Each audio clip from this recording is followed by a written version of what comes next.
You step onto the narrow footpath, just as the first pale light of dawn begins to seep through the trees, a soft grey blanket spread across the sky that still holds a few faint stars at its highest edge. The forest opens before you in a hushed welcome, tall spruces and balsam firs standing close together like ancient sentinels,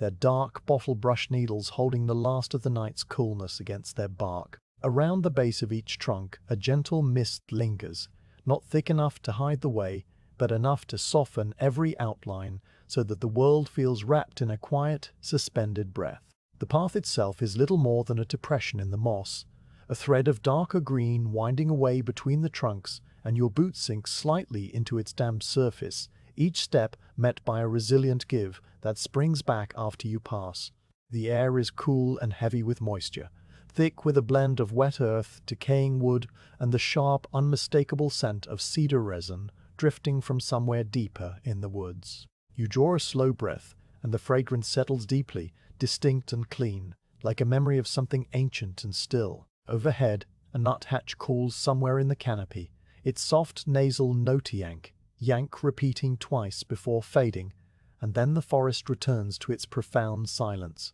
A silence that is not empty, but layered with the faintest trickle of water far off, a brook moving over smooth stones beyond an alder thicket you cannot yet see. As you walk, the path winds between the straight and slender trunks, the moss underfoot giving way here and there to patches of soft, rust-colored pine needles that release a drier, sunnier scent when your weight presses them. The mist shifts without any wind, parting briefly to reveal a frond of wood fern uncurling from its tight fiddlehead, tiny droplets of dew clinging to the tips like glass beads, and then closing again in a slow swirl that erases the sight. You notice how the light, still weak and directionless, seems to come from everywhere at once, painting the scene in muted greys and deep velvety greens with no shadows yet, no distinct edge to anything. There is no urgency, no feeling of time pushing forward.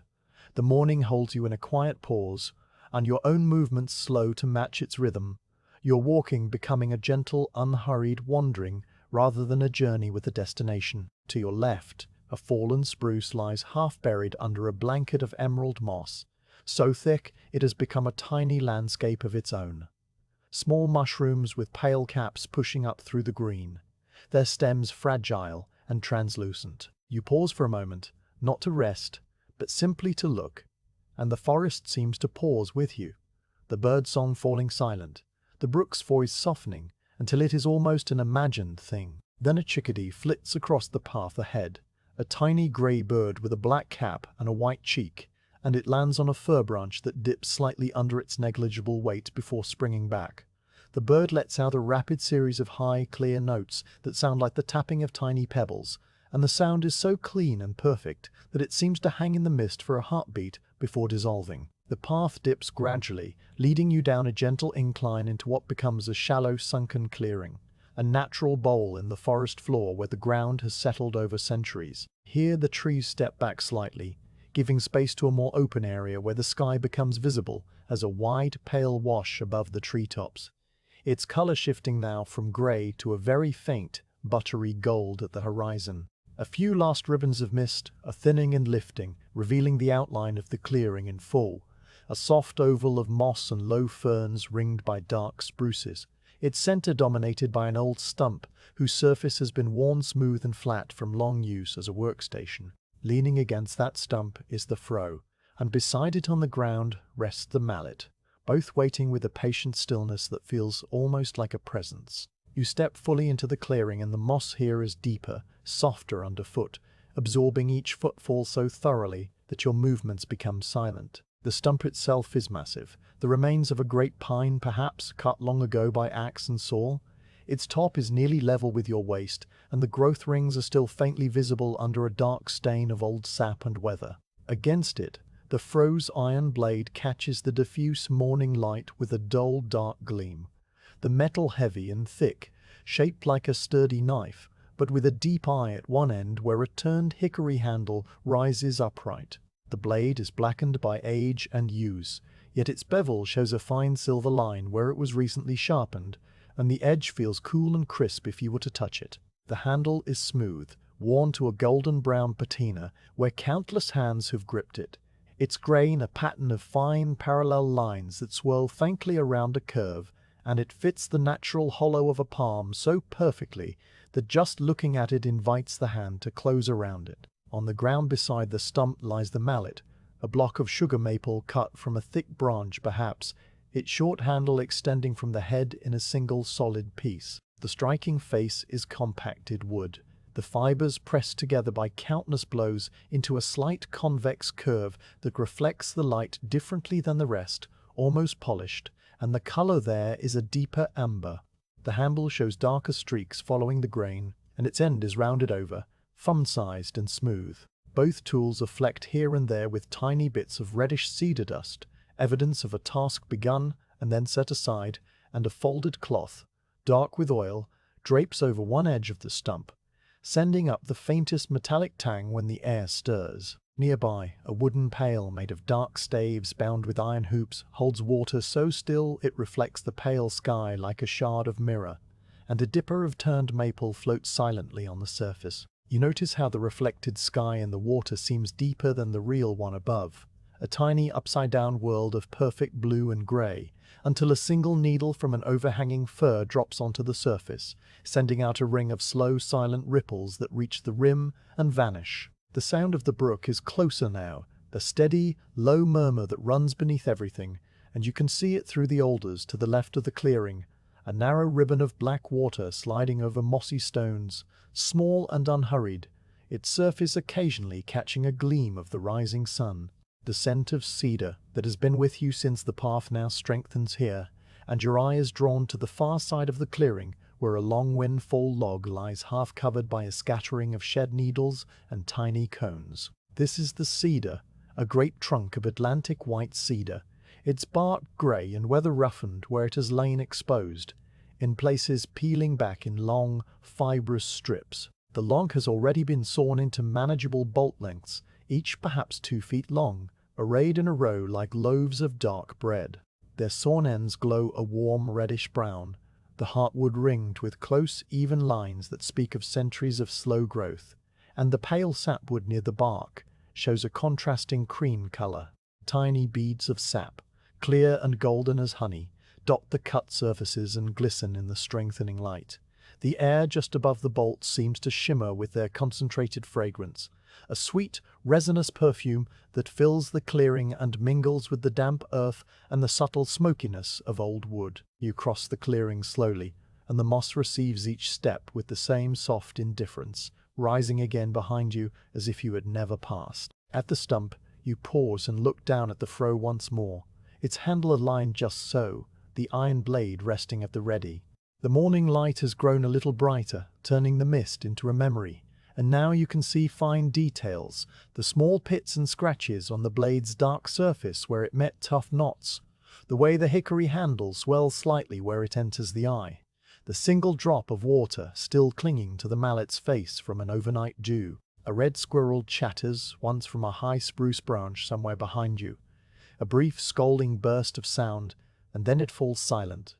A moment later, you catch a glimpse of its rust-colored body and bushy tail as it leaks from one bough to another, making a branch bob gently before all is still again. The brook continues its endless, liquid conversation with the stones, a soft white noise that settles deep in the ears, and the nuthatch calls again, now much closer, that same two-note inquiry drifting down from the canopy. You might stand there for a long while, doing nothing at all, simply feeling the cool air on your face, the solid, living ground beneath your feet, the calm weight of the tools waiting without demand. The day stretches before you like a blank and gentle page, unsullied by any mark, and there is no need to move from this spot until the sun climbs high enough to warm the iron of the froe and invite the hands to their work. For now, the clearing holds everything in a perfect, ungrasping stillness, and the quiet itself seems to breathe with you, slow and deep, slow and deep. The windfall cedar log lies stretched across a bed of pale reindeer moss that cushions its full length,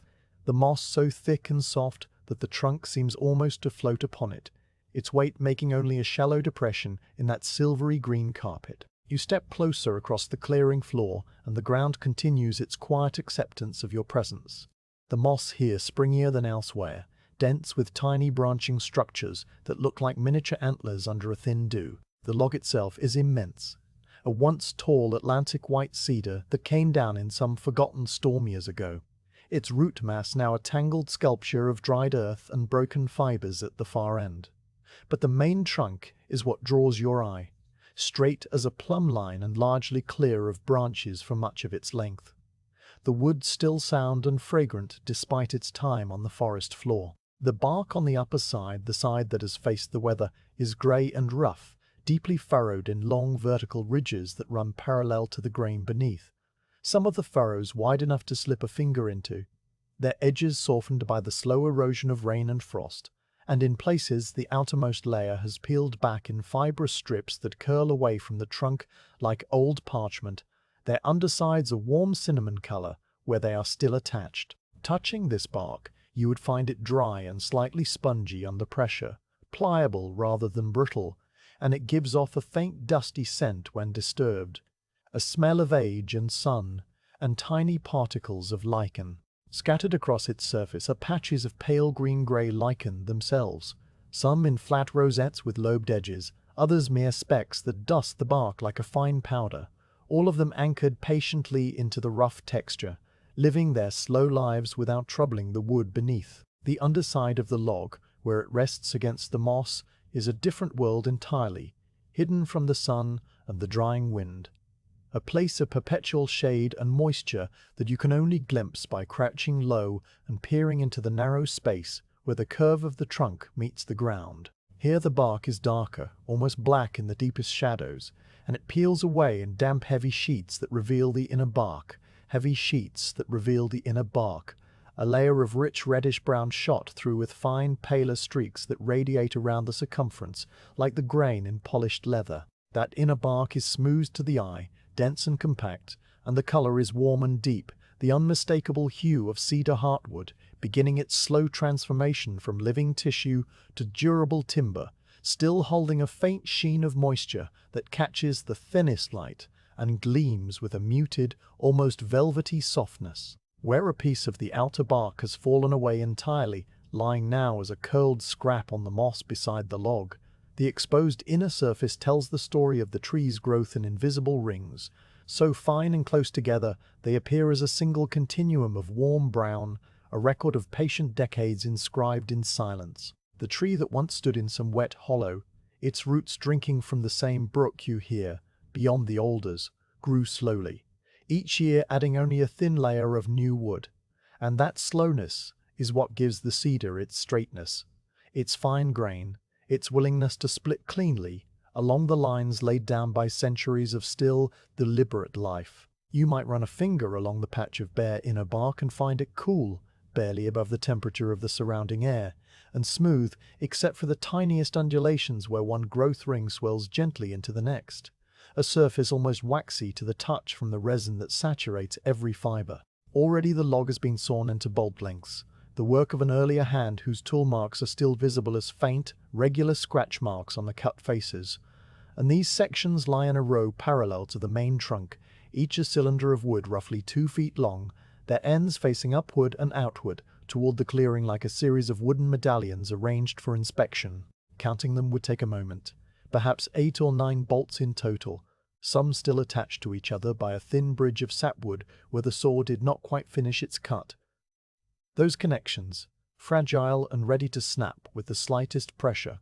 the wood there pale and fibrous, stringy like the threads of a greenstick fracture. The ends of the bolts display the full anatomy of the cedar in cross-section, a narrow band of cream-colored sapwood encircling a large heart of reddish-brown, the demarcation between the two as sharp as if drawn with a compass, and within the heartwood the growth rings radiate outward in a tight, even pattern,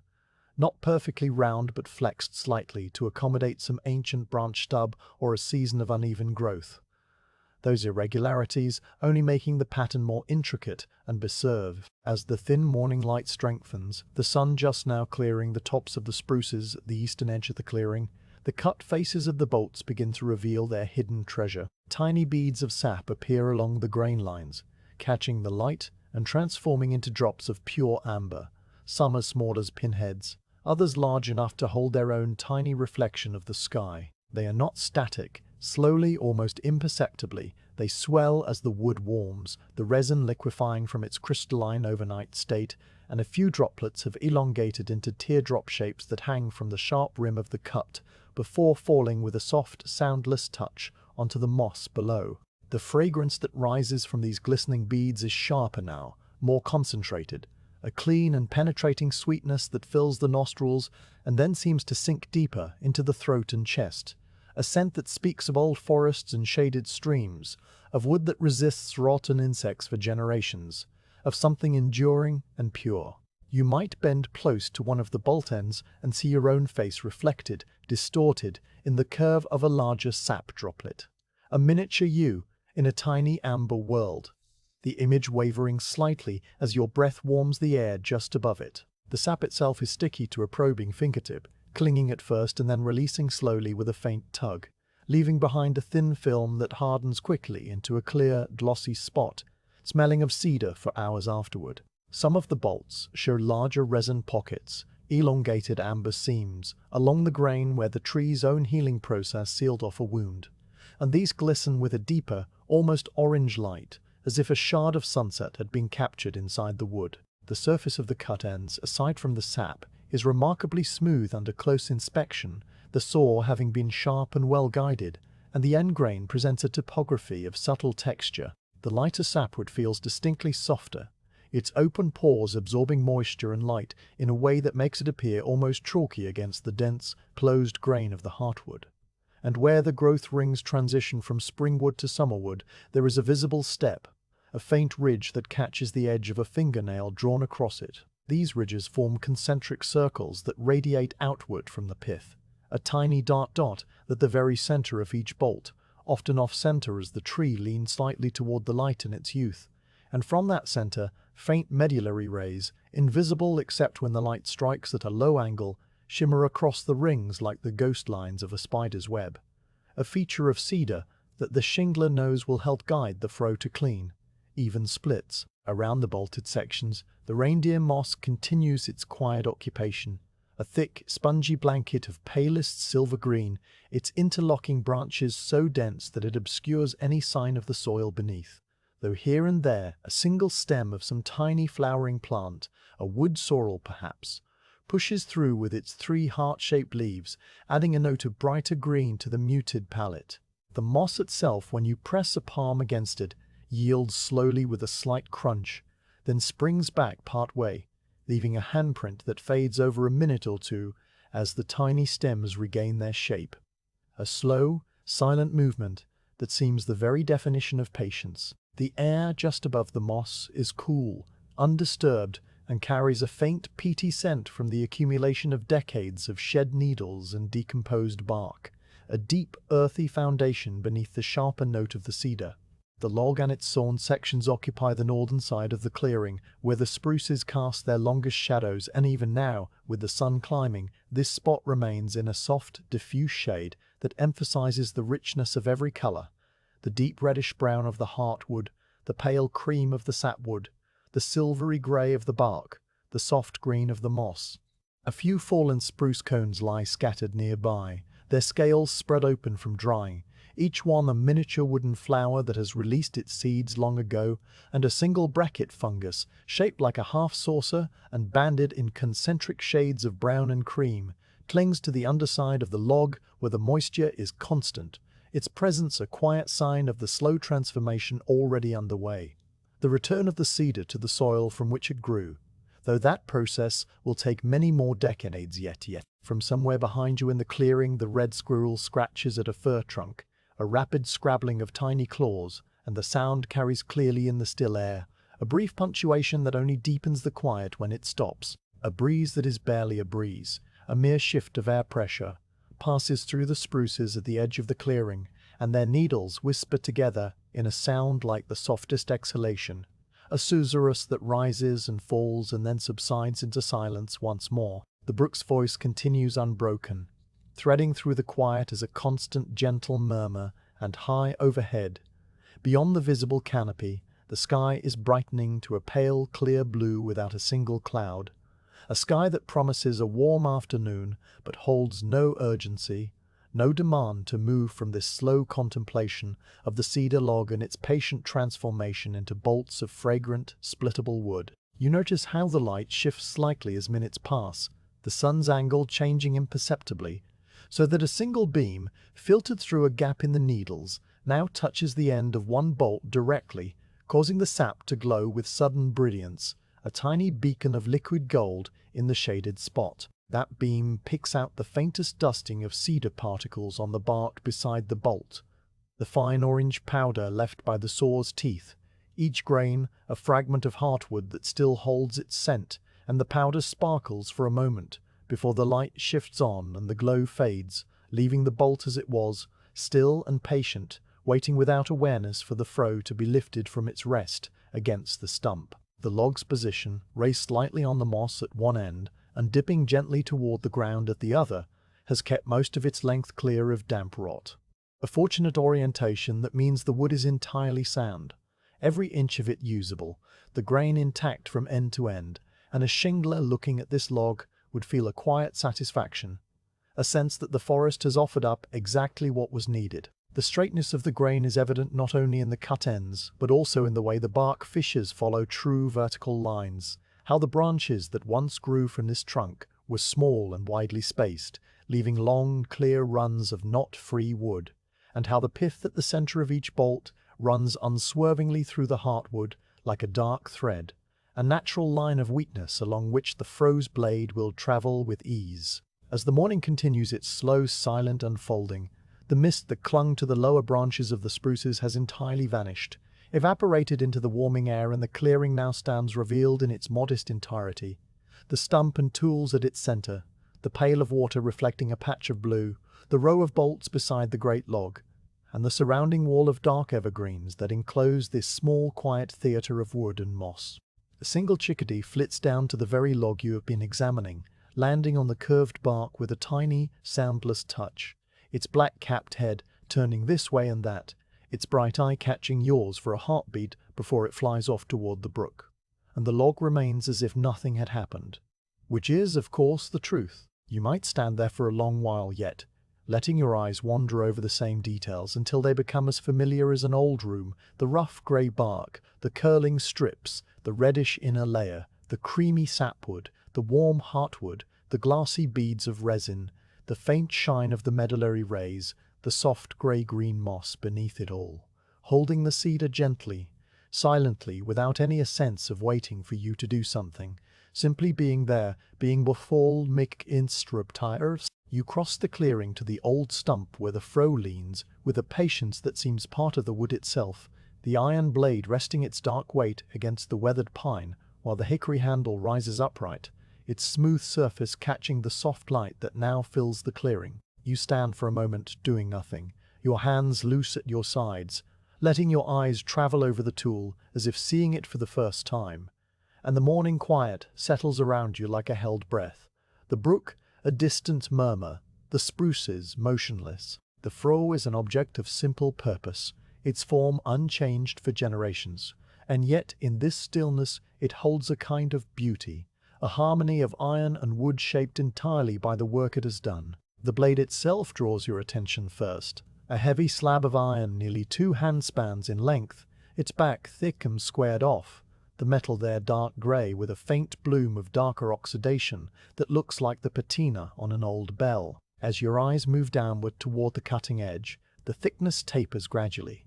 the bevel beginning about a thumb's width from the bottom and sloping to a fine even line that runs the full length of the blade. This edge is not brightly polished, but holds a dull silver gleam, the sign of a careful sharpening not long past, and even from where you stand you can see the faintest striations left by the whetstone, microscopic grooves that all run in one direction, parallel and true. The bevel itself reflects the light in a narrow band that shifts from grey to pale white as you tilt your head, and near the heel of the blade where it meets the handle, a few tiny nicks catch the light differently, each one a record of an encounter with a knot or a hidden grain swirl, now smoothed over by repeated honing so that they are only slight irregularities in the line, not flaws that would catch a finger drawn gently along them. The tang of the blade disappears into the eye of the hickory handle, a transition so firm and snug that no movement is possible, the iron and wood having settled together over years into a union as permanent as a tree's root in stone.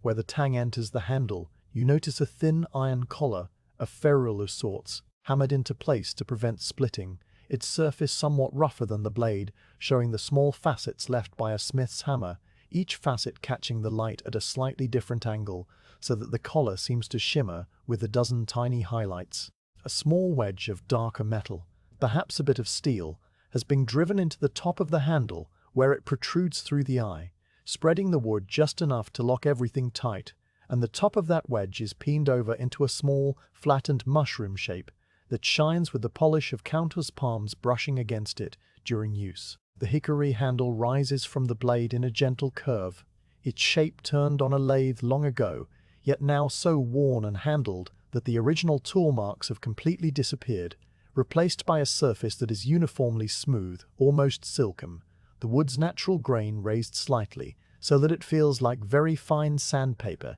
if you were to run a dry thumb along it. The color is a deep honey gold, darker where hands have gripped it most frequently, those areas taking on a warm amber patina that has a faint translucent quality, as if the very oils of skin have become part of the wood substance. Looking closer, you can trace the grain lines winding up the handle in long, sweeping parabolas, the darker streaks of summer growth alternating with lighter springwood, and near the midpoint where the grip naturally falls, there is a slight hollowing, a subtle waste worn into the wood by the repeated pressure of thumb and forefinger, a custom fit that no measurement could replicate, born entirely from the repetition of use. At the very top of the handle, the wood swells into a rounded knob, not much larger than the rest of the grip, but enough to prevent the hand from slipping off when the froe is lifted. And this knob too is worn smooth, its original crispness softened into a dome that fits the curve of a palm perfectly. A small split, no longer than a fingernail, shows near the knob where the wood dried slightly years ago, but it has been stabilized by the oils worked deep into the grain, and it does not open further, a mended thing left in peace. The base of the handle where it meets the iron collar shows a fine ring of darker wood, a stain from the iron itself as tannins in the hickory reacted with the metal over time. And this ring is as even as if it were drawn with a compass, its color a deep, smoky purple-brown that contrasts with the golden tones above. You lower yourself onto one knee beside the stump, the moss accepting your weight with a soft give, and you pick up the froe now, taking the handle in your right hand, feeling its familiar balance, the weight of the iron blade pulling downward in a way that feels right, not heavy so much as settled. The handle warms almost instantly to your touch, the wood conducting heat from your palm and seeming to soften, though you know that is only an illusion of sensation. You turn the froe over in your hands, looking now at the flat side of the blade, the side that faces the wood when the split is made, and that surface is almost black, a deep charcoal shade that has only the faintest reflection, a surface that has been discolored by the tannic acids of countless green logs, and in that darkness you can see a ghostly map of overlapping marks, faint lighter streaks where sapwood scraped past, tiny scratches from embedded grit, the whole of it forming a kind of unintentional wreck road, but bled fresh at it. The other side of the blade, the bevel side, holds those sharpening striations more clearly, a series of fine lines that sweep across the polished metal in gentle arcs, testimony to a hand that moved the whetstone in steady, overlapping passes, never pausing, never rushing. You might lift the blade closer to your face and breathe in, catching the faint metallic tang of iron, a clean mineral scent, and beneath it a suggestion of cedar, a resinous ghost from the last bolts split with this edge. The cutting edge itself, when you sight along it against the pale sky visible between the spruces, describes a very slight smile, a gentle convex curve that puts the center of the blade into the work first, and this shape too is deliberate,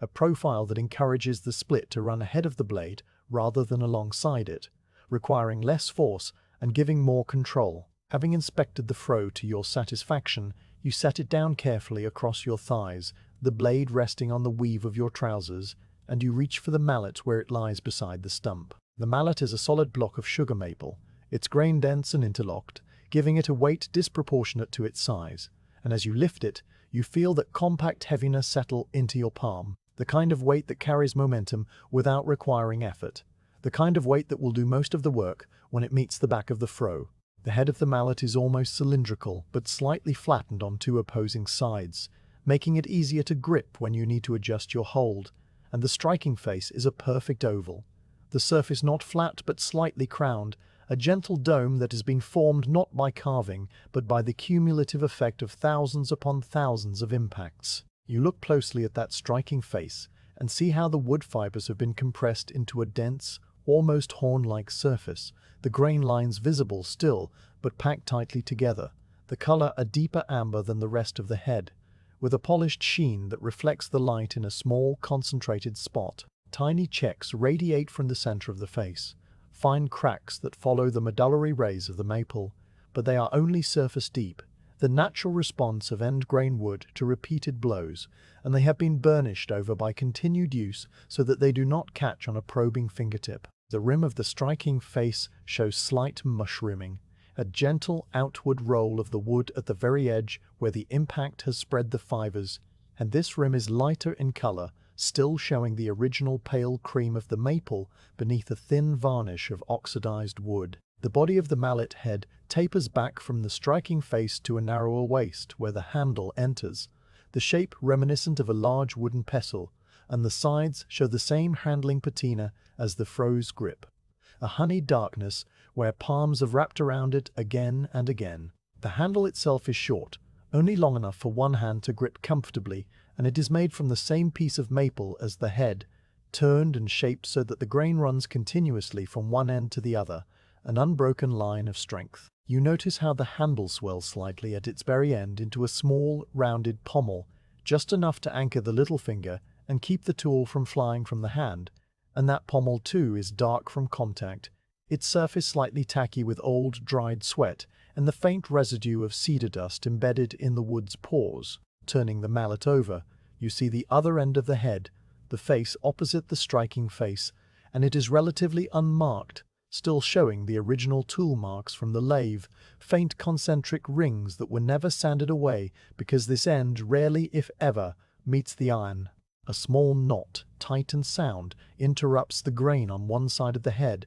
its center darker and harder looking, and you know that a knot in sugar maple like this only adds to the mallet's resilience, the interwoven fibers around it refusing to split no matter how many seasons of work it endures. The whole tool feels in the hand like an extension of the arm, the weight balanced just forward of the grip, so that when you lift it a short distance and let it fall of its own accord, it wants to swing through an arc that would land precisely on the back of a froe blade held at waist height, a natural pendular rhythm that requires no thought. You place the mallet gently on the ground beside your knee, its head resting on a small cushion of moss so it will not roll, and you reach for the folded cloth that drapes over the edge of the stump. The cloth is a square of old linen, once perhaps a scrap from a worn-out shirt, now dark with oil and stained permanently, a grayish-brown, its fibers so saturated that it feels almost moist even when it has not been dipped for days. You unfold it across your palm, the linen cool and smooth, and the smell of the oil rises immediately. A slightly sweet odor that is not the sharp smell of fresh animal fat, but the milder, more complex scent of oil that has been absorbed and reabsorbed, carrying with it traces of iron and wood and the faintest hint of rust. A smell that is not unpleasant, but simply old, settled, the smell of care repeated many times. Now you lift the froe again and lay the blade flat across the cloth, the dark side facing up, and you begin to wipe it, starting at the tang and moving outward toward the edge. Your movements slow and even, each pass of the cloth covering the full width of the blade. The oil transfers thinly to the iron, darkening the already dark surface to a deep, wet black, and as you work, the faint spots of old dried sap dissolve slightly, softening under the oily film and then lifting away onto the linen, leaving the metal clean but not shiny, protected but not greasy. You turn the blade over and wipe the bevel side with the same careful attention, the cloth following the angle of the edge, never pressing hard enough to risk a cut,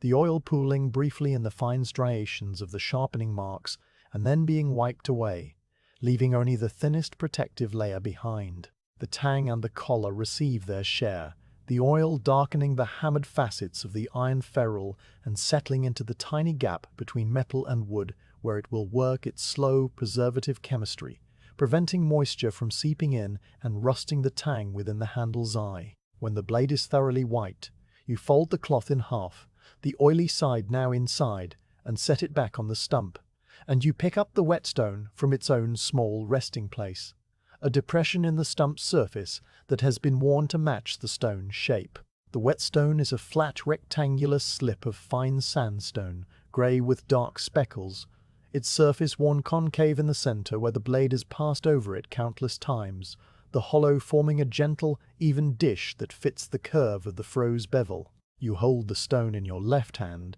cradling it securely, and you take up the froe again, positioning the bevel flat against the stone's surface, feeling through your fingertips the moment when the angle is just right,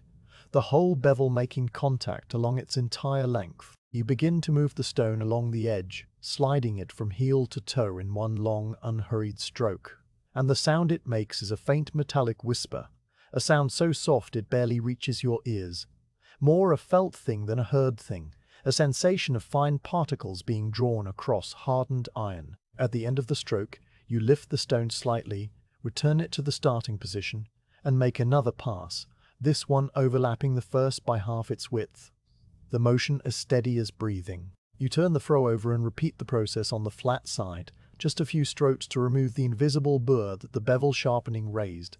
and here the stone glides more easily, the flat surface offering no resistance, the whisper dropping to a mere susurrus, a sound like wind over dry grass. Every few passes, you pause to wipe the stone's surface with the side of your thumb, removing the fine black slurry of iron and oil and stone dust that builds up, the slurry cool and slick, and then you resume, the stone biting freshly with a slightly more audible note after each cleaning. The ritual has no urgency, no set number of passes, no counting, simply a calm attention to the edge as it slowly refines under your ministrations. You test it occasionally by angling the blade against the light and looking for any glints of dullness, any tiny flats that indicate a spot untouched.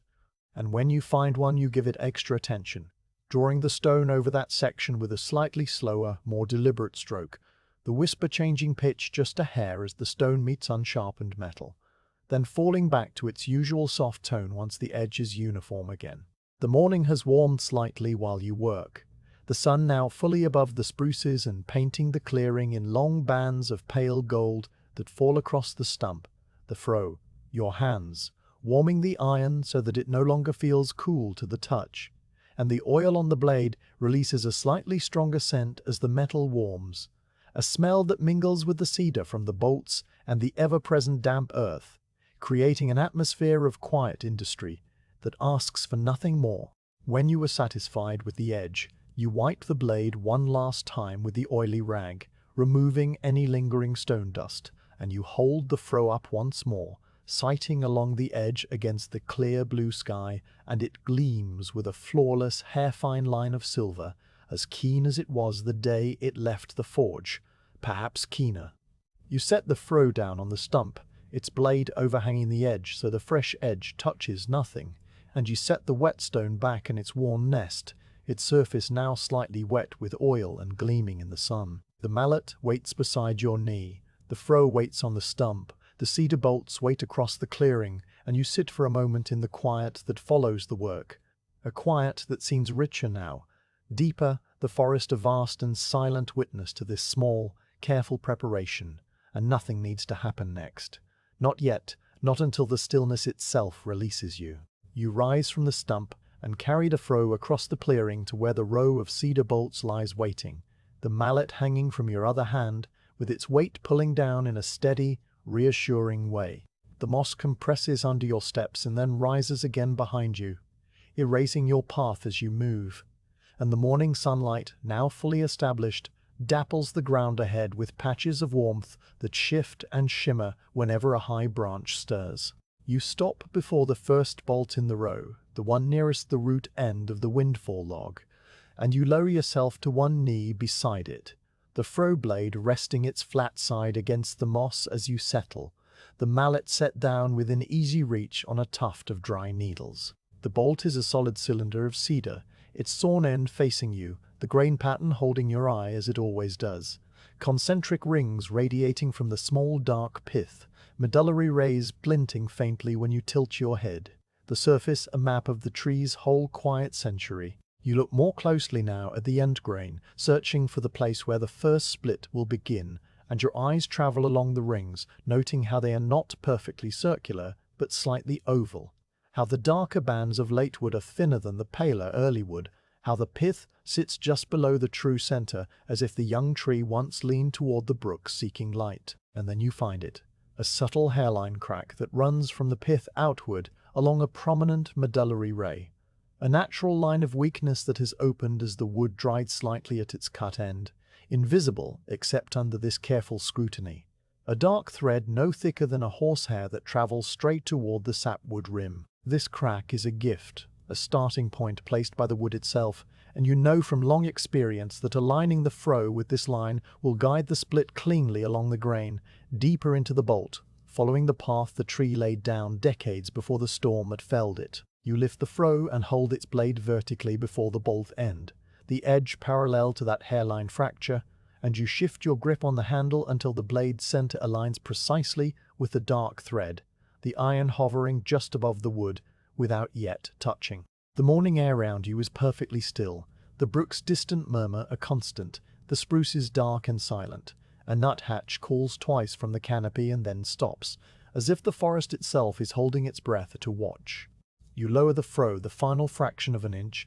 and set the edge into the hairline crack, the sharpened bevel settling against the wood with a light, dry tick that is more a feeling than a sound, a tiny vibration transmitted through the iron into your palm, and you feel the blade find its seat,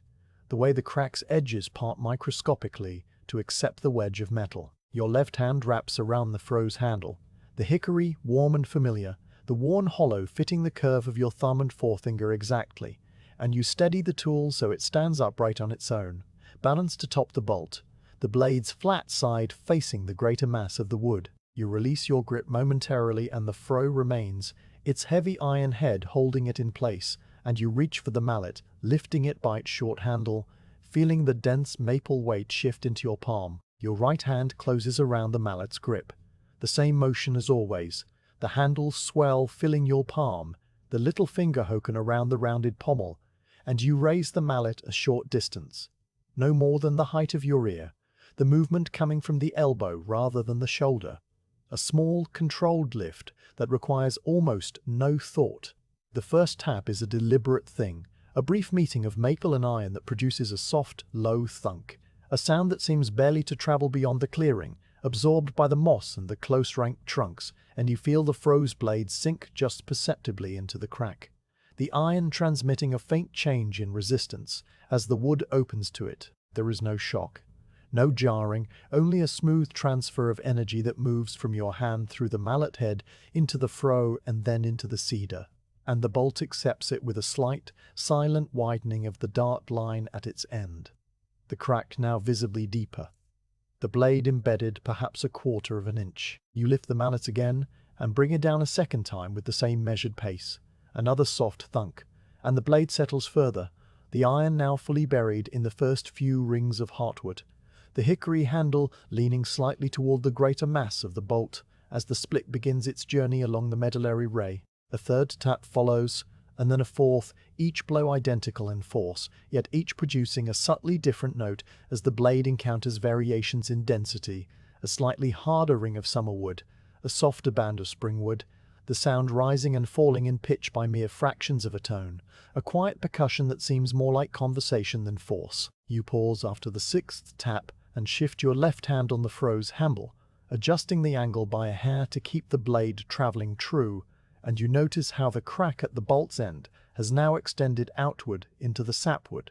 a fine black line reaching almost to the bark, the wood around it still intact but strained. Tiny splinters on either side lifting away from the surface, their tips pale against the darker heartwood. The scent of cedar, which has been a gentle presence all morning, intensifies now, the friction of the blade and the opening of fresh wood releasing a sharper, cleaner fragrance that seems to cut through the still air and fill your nostrils. A smell like memory of old libraries and forest shade combined into one. You return the mallet to the work, a steady series of soft blows that fall into a rhythm as natural as walking, each impact followed by the slight recoil of the maple head, each recoil followed by the controlled lift of your wrist, the whole cycle a closed loop that asks for no conscious direction. The blade sinks deeper with every tap, its dark iron disappearing into the bolt, only the tang and the handle remaining visible above the grey bark. And the sound of the blows changes now, acquiring a fuller, deeper resonance as the metal is tightly gripped by wood on both its flanks, the bright thunk of the early taps giving way to a more muted thud that vibrates through the tool and into both your hands, a sensation that travels up your arms and settles somewhere in the center of your chest, grounding you in the work. At around the 12th or 15th tap you have not counted, perhaps you never count. Something shifts. The resistance against the mallet lessens suddenly, and a new sound begins. A low, continuous tearing that seems to come from inside the bolt itself. A slow rurip that is not loud but pervasive, filling the clearing like the sound of heavy fabric being pulled apart strand by strand. You stop tapping and simply hold the froe's handle, your left hand steady, and you watch as the crack at the end of the bolt widens on its own, the wood separating as the internal tensions find release, the split running ahead of the blade along a path of least resistance that the medullary ray has laid out perfectly straight. The sound continues for several heartbeats, a drawn-out whisper of fibers parting ways, and the two halves of the bolt begin to lift away from each other, the near side still attached at the far end, but clearly distinct now, a new face emerging from within the cylinder, a face that none but the tree itself has ever seen. You ease the froe free with a gentle backward pull, the blade sliding out without resistance, now that the split has passed beyond it, and you set the tool aside on the moss. Its work for this bolt mostly done. Then you place both hands on the lifted portion, the near half of the bolt that is separated along that clean, straight line, and you pull it upward slowly, the remaining fibers at the far end stretching, holding, and then releasing, with a final soft, wet tearing that leaves the piece entirely free in your hands. You lift it clear and set it across your thighs, the wood still cool and slightly damp from its long rest on the moss, and you turn it over to look at the newly exposed surface, the interior of the cedar bolt that has been hidden since the tree was a sapling. The fresh face is pale, far paler than you expected, a creamy white with only the faintest blush of pink near the heart, and the grain is visible as a series of fine, parallel lines that run the full length of the piece without a single deviation, without a knot, without a wave, each line as straight as a ruled edge. Testimony to the slow, undisrupted growth of this cedar. Tiny beads of sap dot the surface, smaller and fewer than those on the cut end, but each one sparkling in the sunlight, and when you run a thumb lightly across the grain, you feel the faint corduroy texture of early wood and late wood, the softer bands yielding slightly, the harder bands standing proud. A texture so consistent it feels like a natural fabric. The fragrance that rises from this newly bared wood is astonishingly clean and sharp, so concentrated that it almost stings the nostrils pleasantly.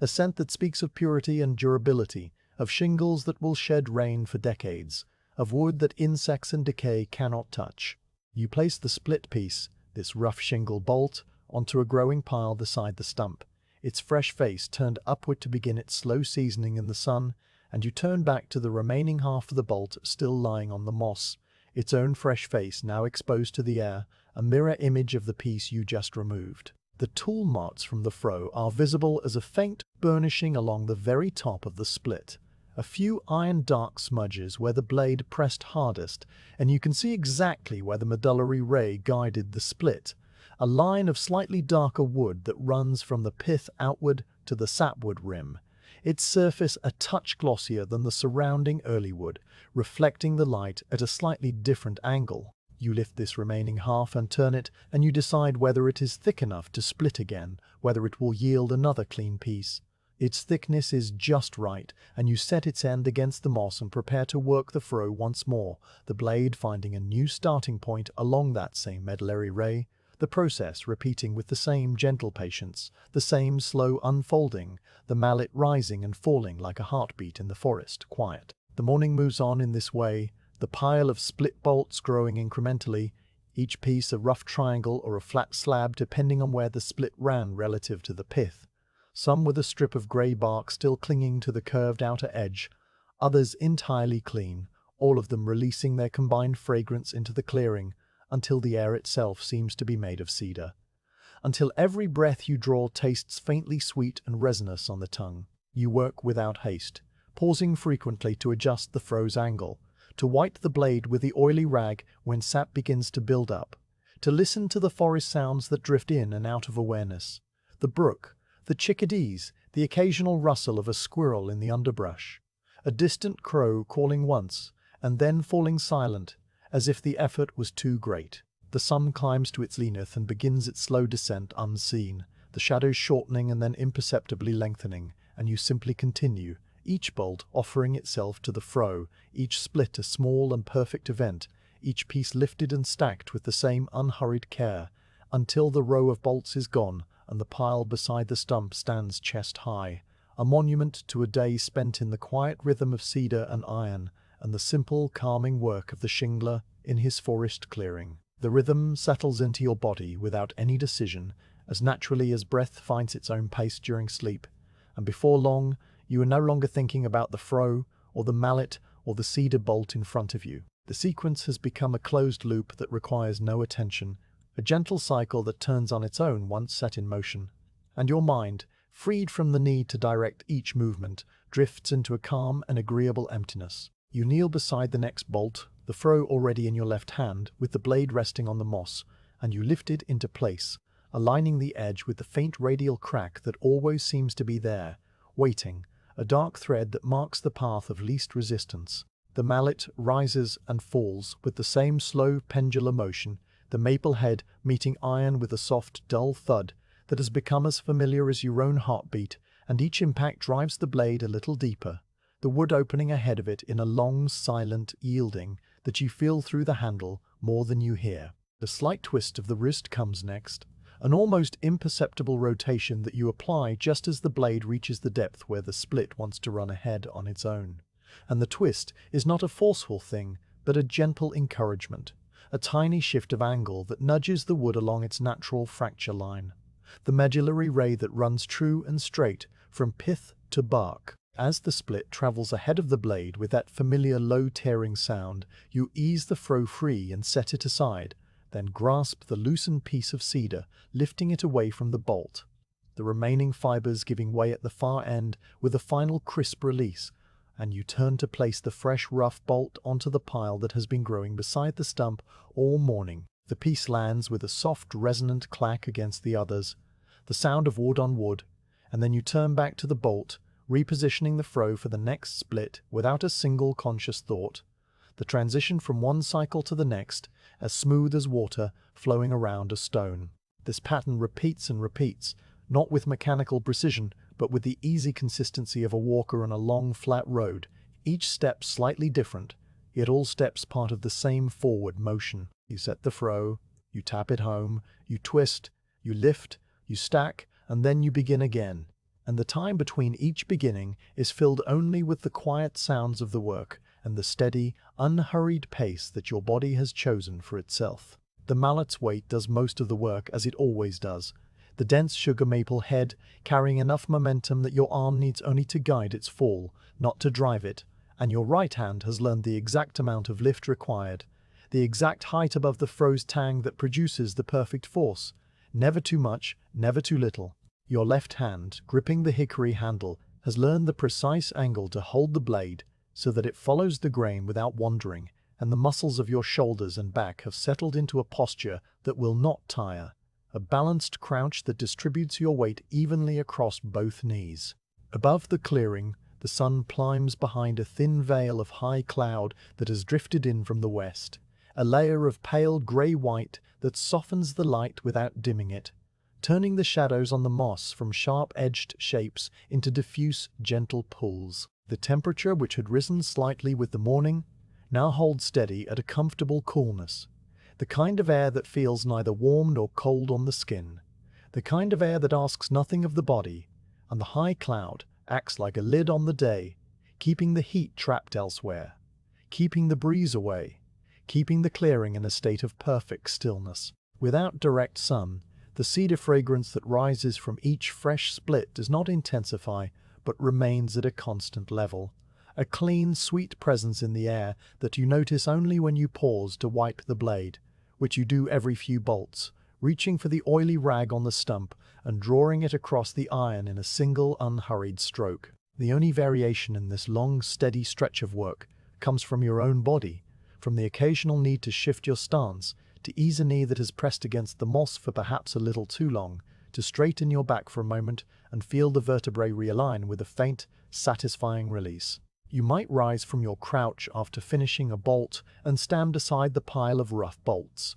letting your arms hang loose, rolling your shoulders once or twice, looking out across the clearing at nothing in particular. The dark spruces, the pale sky, the brook glinting through the alders. A slight adjustment of your position when you kneel again means the next bolt will be approached from a slightly different angle. The froe held a fraction differently, the mallet swung from a marginally higher or lower arc, and these tiny differences are enough to keep the rhythm fresh, to prevent the body from locking into a rigid repetition that might strain a tendon or chafe a palm. Then you settle back into the cycle, and the rhythm cozies over you like still water, and time becomes a smooth, undifferentiated flow. You notice, without really noticing, that the stack of rough bolts beside the stump has reached a certain height, perhaps the level of your waist, and that the row of unworked bolts beside the windfall log has shrunk correspondingly. The morning has been productive in its quiet, unforced way, and yet there is no sense of accomplishment in the ordinary meaning of that word, no feeling of pride or satisfaction. There is only the simple fact of the pile growing, the row diminishing, the cycle continuing. The work is its own reward, a phrase you might never say aloud, but one that your body understands completely. The rhythm itself providing a deep, wordless contentment that has nothing to do with goals or completion. You could stop now and feel no regret, and you could continue until the last bolt is split and feel no urgency to finish. Either outcome is equally acceptable, and this equanimity is perhaps the truest gift of the rhythm that has settled over you. The sounds of the forest weave in and out of your awareness as you work, never demanding attention, never interrupting the flow, simply present like the background hum of the world. The brook continues its endless soft conversation with the stones, a sound so constant that it has become almost inaudible, a part of the silence rather than a break in it. A pair of chickadees flit through the spruces at the edge of the clearing, their rapid, high-pitched calls filtering down through the branches, a brief flurry of tiny notes that fades as they move deeper into the woods. A single crow passes high overhead, visible through the thin veil of cloud as a dark cross shape moving steadily east, and it calls once, a distant, hollow call that seems to come from very far away, a sound that belongs to the wider world beyond the forest, a world you have no need to think about just now. The red squirrel chatters briefly from somewhere near the brook, its scolding voice a sharp punctuation that only deepens the quiet when it stops, and then there is only the soft thud of the mallet, the low tear of splitting fibers, the gentle clack of a fresh bolt landing on the pile. Your hands have taken on the scent of cedar now, the resin working its way into the fine lines of your skin, and if you were to lift your palm to your face, you would smell the same clean, sharp fragrance that rises from the cut ends of the bolts, a smell that will linger on your hands when you eat your midday meal, and will still be faintly present when you lie down to sleep tonight. The handle of the froe, already smooth, has become ever so slightly tacky under your grip from the transfer of that resin, and you pause occasionally to wipe your palm on the leg of your trousers, a brief, automatic gesture that you perform without interrupting the rhythm. The hand returning to the hickory handle as if it had never left. The mallet's grip, too, has collected a fine layer of cedar dust, the pale, almost flour-like powder that rises when a split runs close to the bark, and that dust mixes with the natural oils of the maple to create a slight friction that makes the tool even more secure in your grasp, less likely to slip. As the morning advances and the sun reaches its highest point behind the thin cloud, the light in the clearing changes almost imperceptibly. a subtle brightening that you feel more than see, a slight warming of the air right at the back of your neck. The shadows, already soft, become softer still, the distinction between light and shade blurring until the whole clearing is bathed in an even, diffuse radiance. The moss, a uniform silver green, the bark of the spruces, a uniform dark grey, the cedar bolts, a uniform warm brown. In this flat, shadowless light, the world looks like a painting, still and composed, every object holding its place in a balanced composition, and your own slow movements become part of that painting. The lift and fall of the mallet, the bending of your back, the steady growth of the pile. The high cloud is not thickened, not threatened rain, not changed the quality of the day, except to soften it, to remove any harshness, any glare, any sense of time pressing forward. And so the rhythm continues without any external interruption, a pure and continuous present moment. You might, after some time, notice a slight change in the quality of the splits you are producing. The bolts you are working on now come from the middle section of the windfall log, where the grain is at its most perfectly straight, where there are no knots at all, not even the smallest pin knot, and these splits come away from the bolt with an ease that is almost astonishing, the froe sinking in with only the lightest taps, the wood opening along the medullary ray as if it had been waiting for exactly this moment to release its halves. The fresh faces of these splits are flawless, pale and smooth, with a faint satin sheen where the froe's blade burnished the surface during the separation, and the grain lines run from end to end without the slightest waver, each one a line of pure, unbroken fibre. The fragrance, too, seems different from these center section bolts, perhaps a touch sweeter, a touch more refined. The scent of heartwood that grew very slowly in a wet shaded hollow, each ring added with great deliberation over decades, the aromatic oils concentrated by time into something that fills the clearing with an almost honeyed warmth. These are the bolts that will make the finest shingles, the ones that will split again and again into thin, even sheets. And you handle them with the same gentle care you have shown all the others, because gentleness is simply how the rhythm operates, not a special respect, but the only way the work can be done. When you do pause to straighten your back and look around, you see that the pile of rough bolts has grown to nearly the height of the stump itself. A solid cube of creamy brown wood, edged here and there with strips of grey bark, each piece angled slightly to catch the air,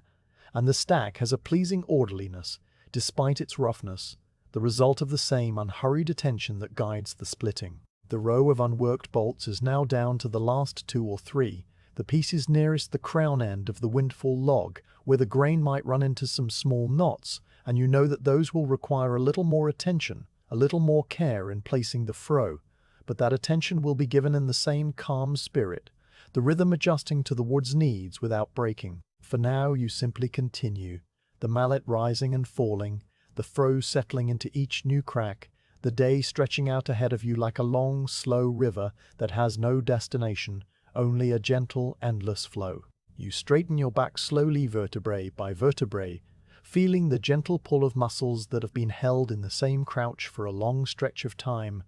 and you let the froe rest on the moss beside your knee, while the mallet settles onto a cushion of dry spruce needles. The work has paused, not because you decided to pause, but because your body has asked for a moment of stillness, and you give it willingly, without thought, the same way you give water to a quiet thirst. You rise to your feet beside the half-finished bolt, your knees unfolding with a faint creak that is the only sound your body makes, and you stand there in the center of the clearing, your arms hanging loose at your sides, your palms open and empty, the cedar-scented air moving in and out of your lungs at its own slow, untroubled pace. The clearing around you has changed while you worked, not in any dramatic way, but in the subtle, creeping fashion of a forest day. The light, shifting from the bright diffuse radiance of mid-morning to something flatter and stiller, something that speaks of noon approaching, behind its thin veil of cloud. The shadows that you notice now are short pools of soft grey at the base of the spruces,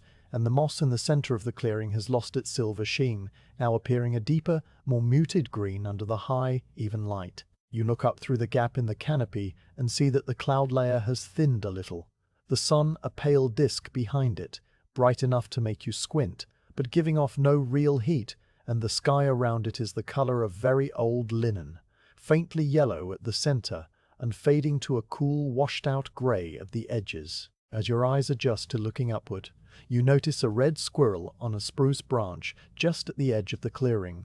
no more than 20 feet from where you stand. It is perfectly motionless, its small body pressed flat along the bark, its rusty red fur blending with the reddish-brown of the branch, and only its tail, a bushy plume curled up over its back, stands out against the darker needles behind it. The squirrel's black button eyes are fixed on you with an expression that holds neither fear nor curiosity, a calm, unblinking gaze that seems to ask nothing and expect nothing, and for a long, slow count of heartbeats you and the squirrel simply regard each other across the quiet air. Then its tail twitches once, a quick, involuntary flick that travels from the base to the tip like a ripple on still water,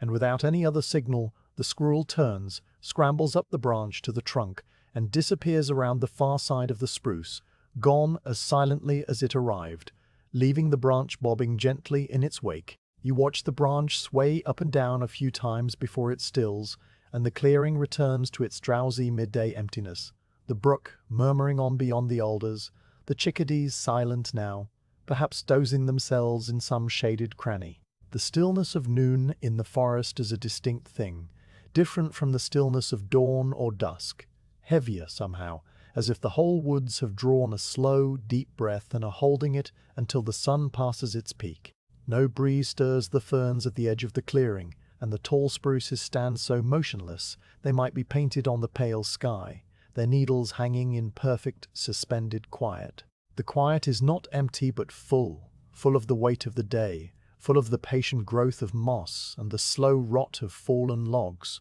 full of the unseen life that waits out the brightest hours in burrows and nests, and you stand in the midst of it all, part of the stillness, neither intruder nor guest, simply another quiet presence in a quiet place. A single bead of sweat traces a slow path down your temple, the only sign that the day has warmed at all, and it moves with a tickling slowness that you feel long before you lift a hand to brush it away, your fingers coming back cool and slightly damp. The sensation reminds you that you are thirsty, a gentle, undemanding thirst that has been building unnoticed while you worked,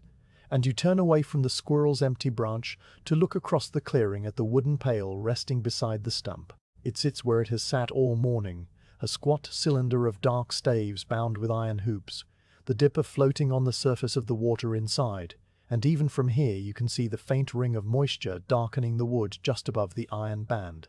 a sign that the pail is still mostly full, the water still cool from its journey up from the spring that morning. You cross the clearing with the same slow, unhurried steps that have marked everything you have done since dawn, your boots sinking into the moss and then lifting free with a soft, dry sound.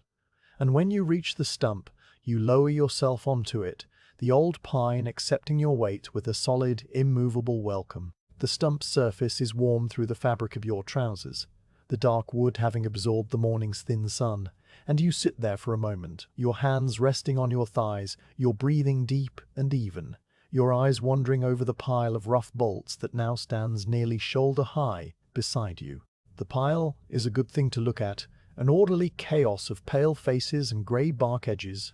each piece angled slightly differently, so that the whole structure is a mosaic of warm browns and creams, and it releases a steady, gentle fragrance that mingles with the cool air and the faint iron smell of the froe blade resting nearby. You reach for the dipper, your fingers closing around the turned maple handle that has been polished smooth by use, its surface a darker honey color where it is always wet. The dipper lifts from the pail with a quiet liquid sound, water streaming from its rim in a thin, glistening sheet that breaks into droplets halfway to the surface, and you bring it to your lips without haste, tilting it slowly so that the water flows into your mouth at its own pace. It is cold, far colder than the air, cold enough to make your teeth ache faintly just behind the front ones, and it tastes of iron and deep forest spring, a clean mineral flavor that seems to have no origin, that might have been filtering through granite and root for centuries before it found this pail. You drink until the dipper is empty, and then you lower it, letting it refill itself slowly as you hold the handle,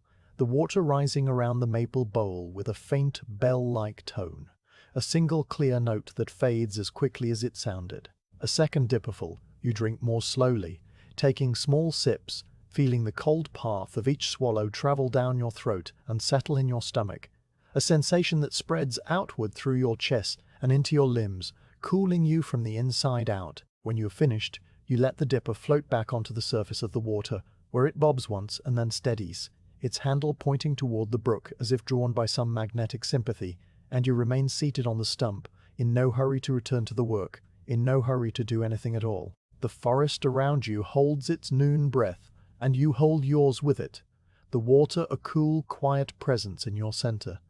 The scent of cedar, a gentle haze in the air.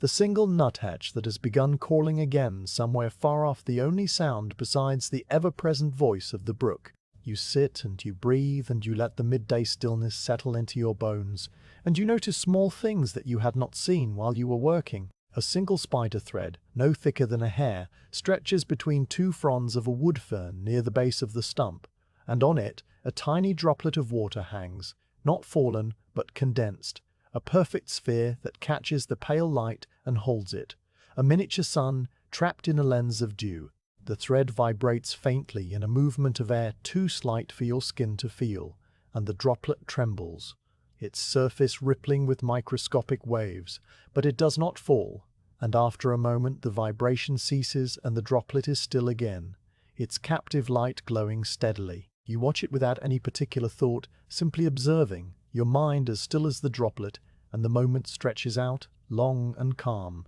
and without measure. A trickle of sweat that had been tracing its way down the back of your neck has now dried, cooled by the same faint movement of air that stirred the spider thread, and you become aware of a subtle breeze, the first you have felt all day, a mere whisper of motion that carries with it a slightly different scent,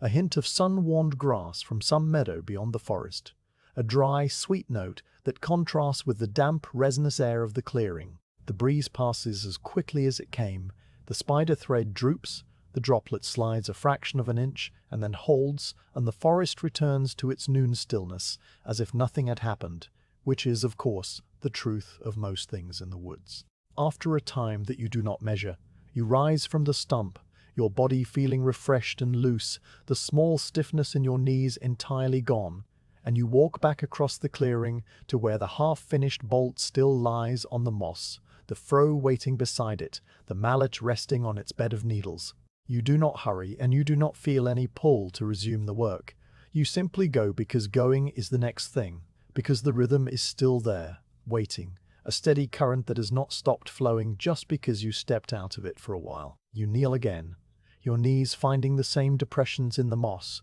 and you lift the froe, and you set the blade into the waiting crack, and the mallet rises and falls with that soft, dull thud, and the quiet cycle reforms around you as naturally as water closing over a dipped hand.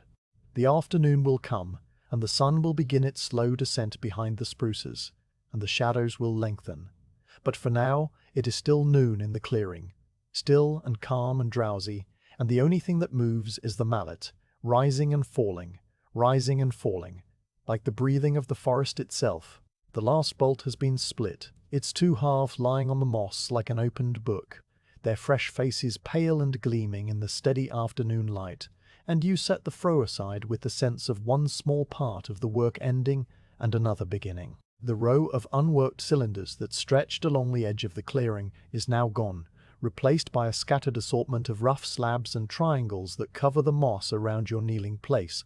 some stacked haphazardly where you tossed them during the rhythm,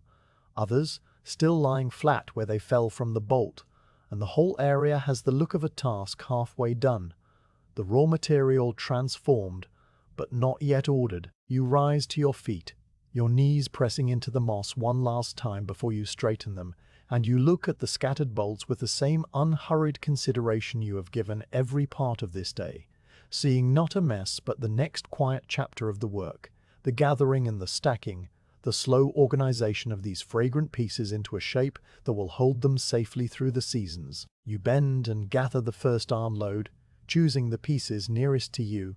sliding your hands under three of the rougher bolts and lifting them against your chest, the wood still cool from its long rest on the damp moss, the bark edges pressing into your forearm with a light, scratchy pressure that is not uncomfortable. The weight of the cedar is less than you might expect, the wood being relatively light for its strength, full of air and resin rather than dense, waterlogged fibers, and the 3 bolts rest against you with a solid, balanced heft that feels natural in your arms,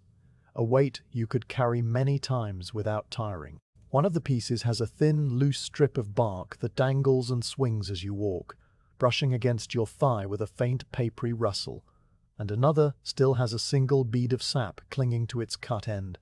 a tiny amber jewel that catches the pale light and holds it, blowing softly as you move across the clearing. You have chosen the level spot for the stacking, a place just beyond the stump where the ground is slightly raised and well drained, a low mound of moss and old needles that will keep the bottom layer of bolts up off any standing water when the autumn rains come. The spot is shaded for most of the day by a particularly large spruce whose branches sweep down almost to the ground, and yet it is open enough to the east that the morning sun will find the stack and warm it gently, driving off the dew. A perfect balance of shade and light for the slow seasoning that must now take place. You lower your first armload onto the moss at the edge of this chosen spot, kneeling again to arrange the pieces, and the work of stacking begins with the same slow, methodical patience that guided the splitting. Each rough bolt must be examined briefly as you place it, not with the close scrutiny you gave the end grain when starting a split, but with a simple, practical glance that notes its shape and thickness, its flatness or its curve, so that it can be laid where it will best contribute to the stability of the pile. The bolts are far from uniform, each one a unique product of the tree's growth and the froe's path, some almost perfectly flat on both faces, others wedge-shaped in cross-section with one thick edge and one thin, some with a strip of grey bark clinging stubbornly to the outer curve, others clean on all sides, their creamy surfaces marked only by the faint burnishing of the blade. This variety is not a problem but a condition, and the stacker's art lies in accommodating it, in finding how each irregular piece can settle against its neighbors, so that the whole pile remains level and stable and open to the air. You begin with the base layer, choosing the flattest and widest bolts, those that will provide a solid, even foundation for everything that comes after. You place the first piece down on the moss with its bark side to the ground, its flat face upward, and you press it gently to feel it settle, the moss beneath it giving slightly and then holding, the wood finding its seat. A second bolt goes beside it, not quite touching, a finger's width of space left between them for the air to circulate, and then a third and a fourth, until a row of perhaps 5 pieces stretches across the mound, their ends roughly aligned, their surfaces creating a slightly uneven but generally level platform. The pale faces of the bolts in this first row catch the light and seem almost to glow against the darker moss, and the scent of cedar that has been a constant all day intensifies again from these freshly moved pieces, their disturbed surfaces releasing new waves of fragrance into the still air. On top of this first row you begin the second, this time laying the bolts across the first at a right angle, or nearly so, the way a log cabin is built, each course running perpendicular to the one below it, the crossings creating open channels through which the air can move freely, carrying away moisture, preventing the mold and rot that would find a solid, tight stack. The bolts in this second layer are thinner for the most part, the ones that split away more easily, and they nestle into the slight depressions where the underlying pieces meet, their bark edges sometimes touching the piece below, their flat faces turned upward to receive the next layer. You work slowly, one piece at a time, your hands learning the shape of each bolt as you lift it, turn it, find its best orientation, and then set it down with a soft, final clack, the sound of wood meeting wood, with just enough force to register as a sound, but not enough to jar or jolt. As the stack rises, the pattern of alternating layers becomes visible, a lattice of creamy brown and grey, each level running at cross purposes to the one below. The whole structure, a solid yet breathable cube that seems to grow organically from the moss, a natural thing built of natural things. You pause occasionally to step back and sight along the top of the stack, checking that it remains roughly level, that no corner is sagging, that no piece has slipped out of alignment, and if a bolt seems to be tipping or twisting, you lift it off and try a different piece in its place, or turn it so that a thicker edge fills a gap, the adjustment taking only a moment, the rhythm of the work absorbing these small corrections without breaking stride. The stack at this stage is perhaps knee-high, a solid bench of cedar, and the sight of it brings the same quiet satisfaction that the pile of unsplit bolts brought this morning, a feeling not of pride, but of rightness, of things proceeding as they should in their own slow, inevitable way. You continue adding layers, each one requiring a trip back to the splitting area to gather another armload. And these trips are as much a part of the rhythm as the stacking itself, a slow, walking interlude between the kneeling and the placing, your legs stretching, your arms swinging free, your eyes taking in the clearing from slightly different angles each time. The path between the stack and the scattered bolts is already becoming a faint trail in the moss, a darker green line that you will not notice until tomorrow, but that is forming nonetheless, the first mark of repeated use, and it will disappear again within a week of the work being done, the moss rising up to reclaim the slight depression, the forest erasing all evidence of your passing. You carry back 4 or 5 bolts at a time, selecting those that seem right for the next layer, and each load deposits its fragrant weight onto the growing cube. The stack now chest-high and beginning to look like a permanent feature of the clearing. The bolts that go into the upper layers are different from those at the bottom. The pieces you split later in the day, those from closer to the crown of the windfall log, where the grain began to run into small knots and subtle waves, and these pieces are fractionally less perfect, their surfaces showing tiny dimples where a knot was cut through, their edges less straight, their thicknesses more variable. They stack just as well as the others, with a little extra care, a little more time spent finding how the irregularities can interlock, how a curved face can rest against a curved face and find a surprising stability, how the wood itself seems to cooperate in the building, its natural shapes suggesting their own arrangement. You do not force any piece that does not want to settle. You simply try another orientation or another bolt entirely, and in this gentle, trial and error way, the stack grows toward its final height, each piece placed with the same soft clack, the same final resting sound. When the stack has reached the height of your shoulders, you stop adding layers, knowing that a chest-high cube is about the right size, that taller stacks become unstable and harder to cover,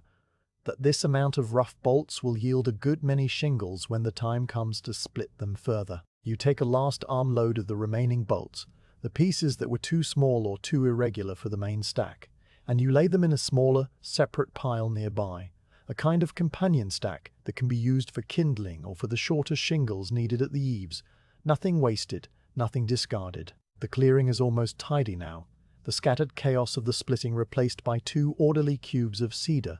the moss around them still bearing the faint impressions of your knees and the shallow trail of your walking. But those marks are already beginning to fade in the slow, elastic way of the moss, the crushed stems lifting, the color returning. Ye stand back from the completed stack, your hands on your hips, your breathing slow and deep, and you let your eyes travel over the neat interlocking layers, the alternating directions, the channels of air that run through the pile like the breathing spaces in a lung. A temporary bark roof will be needed to keep the rain off. You know this, but that is a task for another part of the day, or perhaps another day entirely, a small, simple making that can be done with the same calm patience, the same unhurried hands. For now, the stack stands as it is, a monument to the morning's labor, quietly releasing its fragrance into the clearing, the scent so thick now that you can taste it faintly at the back of your tongue, a clean, resinous sweetness that seems to belong more to the air than to any particular source. A chickadee flits down to investigate the new structure, landing on the topmost bolt with a tiny, soundless touch, its black-capped head turning this way and that, its bright eye inspecting the wood for a moment before it flies off toward the brook, and the stack remains, solid and still, a new and patient presence in the quiet clearing. You lower yourself onto the old stump, the same stump that has served as an anvil for the froe and a seat for your brief rest at noon. Its surface worn smooth by years of weather and use, the dark pine warm through the fabric of your trousers from the long, diffuse afternoon light that has been filtering through the high cloud. Your body settles with a quiet, involuntary sigh that comes from somewhere deep, a release of tension you had not noticed you were holding, and your back finds the slight hollow in the stump's edge that fits the curve of your spine as if it had been carved for exactly this moment. The froe and mallet are now resting against the far side of the stump, where you place them after finishing the stack. Their work done for now, and the clearing has taken on a stillness that seems deeper than before, a stillness that comes not from the absence of sound, but from the presence of rest, a rest that is shared by the trees and the moss and the pale sky above. You reach for the small cloth bundle that you carried out with you in the early morning and left tucked into a dry hollow at the base of the stump, a square of coarse linen tied with a simple knot, and you draw it onto your lap, untying the knot with fingers that move slowly, deliberately, savoring the small, tactile ritual. The linen is rough against your skin, its weave open and uneven, and it carries the faint, clean smell of the chest where it is kept, a dry, woody scent that mingles with the cedar in the air. Inside the cloth, nested together like two halves of a simple equation, are the bread and the cheese, the only meal you will have until evening, and you look at them for a moment without hunger, without urgency, simply seeing them for what they are. The bread is a thick slice cut from a round, dark loaf, its crust a deep brown that shades to almost black along the very edge, and the crumb is close-textured and dense, the color of old ivory with small flecks of darker bran scattered throughout, tiny speckles that catch the light when you tilt the slice. It is slightly stale now, as bread always is by the second day, the softness giving way to a firm, dry texture that will require slow chewing, and this is not a disappointment, but a fact, a quality of the meal that will make it last longer, that will give your jaw something quiet to do while your mind drifts. A faint dusting of flour, pale as talc, still clings to the bottom crust where it rested on the baking stone, and when you lift the bread to your face, you catch the mild, yeasty scent of wheat, a smell that speaks of distant fields and warm kitchens, a smell that belongs to a world beyond this forest clearing, but that does not pull you away from it. It simply adds a layer to the quiet complexity of the moment. The cheese is a wedge cut from a larger wheel, firm to the touch and slightly crumbly at the edges where the knife has passed, its color a pale buttery yellow that is uniform except for a few tiny holes, the eyes left by slow fermentation. A single bead of moisture glistens on the cut surface, a remnant of the press, and the cheese gives off a sharp, nutty odor that contrasts with the mild bread, a smell that is clean and slightly sour, the smell of old milk transformed by time and patience into something dense and sustaining. Small crystals, no larger than grains of sand, are visible on the surface of the wedge, the sign of a well-aged cheese. And when you press a thumb gently into the cut face, the cheese yields very slightly, then holds its shape, firm and cool. You break the bread first, not with a knife, but with your hands, the crust resisting for a heartbeat, and then splitting with a soft, dry crackle that sounds very loud in the quiet clearing, and a few pale crumbs fall onto the linen in your lap, each one casting a tiny shadow in the slanting light. You tear off a small piece, no larger than a mouthful, and you set it on your knee while you break a corresponding piece of cheese, the wedge crumbling slightly at the edge so that a small, irregular fragment detaches and lies beside the bread, its color a warmer note against the faded linen. The two pieces wait there together, and you look at them with the same calm attention you have given the cedar grain and the spider's thread, seeing the simple, pleasing fact of a meal about to be eaten. You lift the bread to your mouth and take a bite, and the first sensation is of dryness, the stale crumb absorbing the moisture from your tongue and cheeks, requiring you to work the bread slowly, patiently, before it softens and begins to release its flavor. A mild, wheaty sweetness that emerges only after several chews. You follow it with the cheese, the small fragment of firm yellow curd that feels smooth and cool against your teeth, before it too begins to soften, its sharp saltiness spreading across your tongue and mingling with the lingering sweetness of the bread in a combination that has been known to people for centuries. Bread and cheese, the simplest of meals, the most sustaining. You chew slowly, your jaw moving in a steady, unhurried rhythm that is not so different from the rhythm of the mallet, slow and even and thoughtless, and your eyes wander across the clearing, resting on nothing in particular, seeing the stack of rough bolts and the dark spruces and the pale sky all as a single, seamless composition. A pair of chickadees flits into the lower branches of the spruce nearest the stump, their tiny bodies appearing as sudden, quick movements that catch the corner of your eye, and you turn your head slightly, still chewing, to watch them. They are small birds, no larger than your closed fist, with neat black caps and white cheeks and soft grey backs that blend almost perfectly with the bark of the branch. Their undersides a pale buff that catches the afternoon light and seems to glow faintly. The two birds move constantly, hopping from twig to twig with a lightness that seems to defy weight, their tiny claws gripping the rough bark with the ease of long practice, their heads tilting this way and that, as they search the crevices for insects too small for you to see. Their movements are quick but not frantic, a kind of busy stillness, an energy that is entirely contained within their small forms, and as you watch them, you feel your own stillness deepen, the contrast between their motion and your rest making the rest more restful. The chickadees call to each other, and the sound is exactly the sound of tiny pebbles tapped together, a high, clear chickadee-dee-dee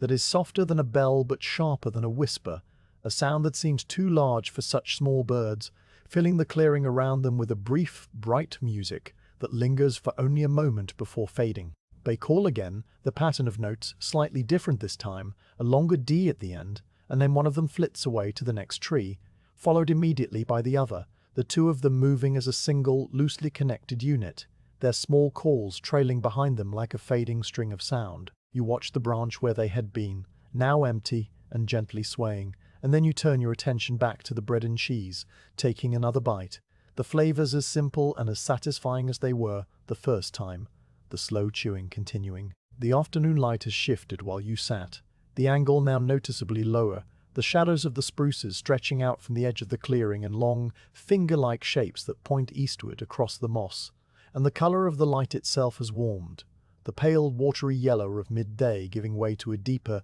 honeyed gold that paints the clearing in a softer, richer light. The moss, which earlier appeared a cool silver green, now glows with a faint amber undertone, the tiny leaves seeming to hold the light within themselves rather than merely reflecting it, and the stack of rough cedar bolts catches this warm radiance on its uppermost faces, the creamy wood turning to a color that is almost the color of the cheese in your hand, a pale, sunlit gold. The bark edges of the bolts, those strips of grey that cling to some of the pieces, are now touched with a faint russet highlight where the low-angle light picks out the tiny fibers, and the whole pile looks less like a stack of wood and more like a natural outcrop, something that has always been there, a part of the forest. You take another bite of bread, this time without cheese, letting the dry, simple taste of the wheat hold your attention, and you notice how the body feels when it is truly resting. Not the rest of exhaustion, but the rest of besauction, but the rest of pause, of stillness freely chosen, of the quiet that comes when work has been done and the next work does not yet call. Your legs, which were beginning to feel the ache of kneeling, have loosened completely, the muscles warm and relaxed against the stump, and your arms hang from your shoulders with a loose, heavy weight, the joints feeling opened and soft. Your breathing has slowed without your telling it to, the air moving in and out with a deep oceanic rhythm that seems to have no top or bottom, just a gentle, continuous swell that rises and falls at the very base of your lungs. Even your thoughts, which you might expect to be active in this quiet time, have subsided into a pleasant blur, not absent but thinned out, the way the mist this morning thinned as the sun rose, leaving behind only a faint, directionless clarity that rests on nothing and everything at once. You finish the bread and cheese slowly, making the meal last, not out of any conscious desire to stretch time but simply because no other speed makes sense, because the clearing asks for slowness, because the queering asks for slowness, because the warm golden light and the quiet and the distant murmur of the brook all conspire to dissolve any sense of hurry that might have been lingering somewhere deep in your mind. The last bite of cheese is slightly saltier than the rest, a concentrated remnant of the brine that was once soaked into the curd, and it leaves a faint, clean sharpness on your tongue that you wash away with a final dipper of water,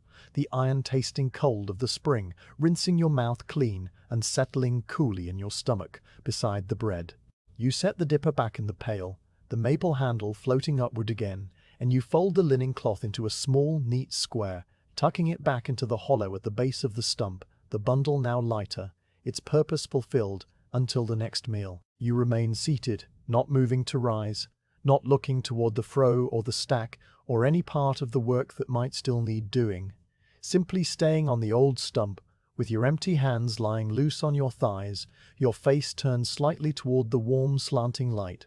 your eyes half closed against the gentle brightness. The clearing around you is the same clearing it has been all day. The same dark spruces and pale moss and distant brook, but it feels different now, fuller, softer, as if the light has not only warmed the colors but deepened the silence, a silence that no longer seems empty but inhabited, alive in a way that has nothing to do with sound. The chickadees have moved deeper into the forest, and even the brook seems muted, its constant murmur absorbed by the thick golden air, and you sit in the center of this quiet, like a stone in a riverbed, still and worn and perfectly at peace. Your mind drifts, as minds do when they are left to themselves, not thinking in words or pictures, but floating through a kind of agreeable emptiness, a space where impressions come and go like clouds across a very distant sky, touching nothing, leaving no trace. You are not asleep, not in any ordinary sense, but you are not entirely awake either.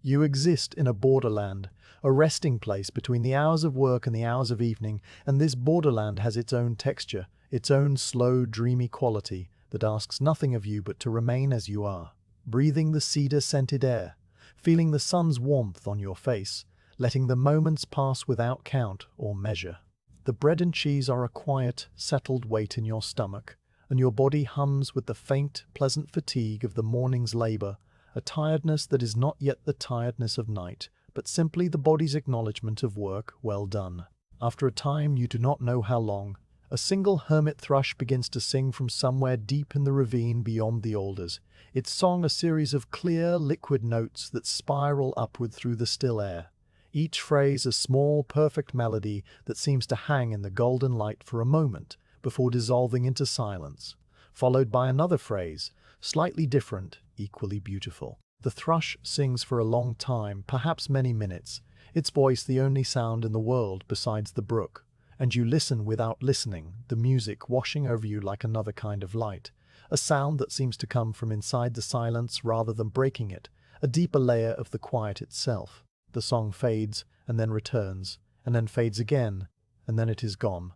And the thrush does not sing again, but its voice has left a kind of afterglow, a shimmering residue that lingers in the air like the last warmth of the sun on your skin. You open your eyes fully, and the clearing has moved on, the shadows a little longer, the gold a little deeper, the whole world sliding imperceptibly toward the slow dusk of a summer evening that is still some hours away, but that is now beginning its long, gentle approach. You feel, without any urgency, the thought of the few tasks that remain, the bark roof for the stack, the cleaning of the tools, the gathering of the scattered chips, and those thoughts are not demands but quiet invitations, gentle pulls that will eventually draw you up from the stump and back into the rhythm. But for this moment, and for many moments more, you remain where you are, letting the afternoon hold you in its warm, still hand, the empty linen cloth, a soft weight against your chest.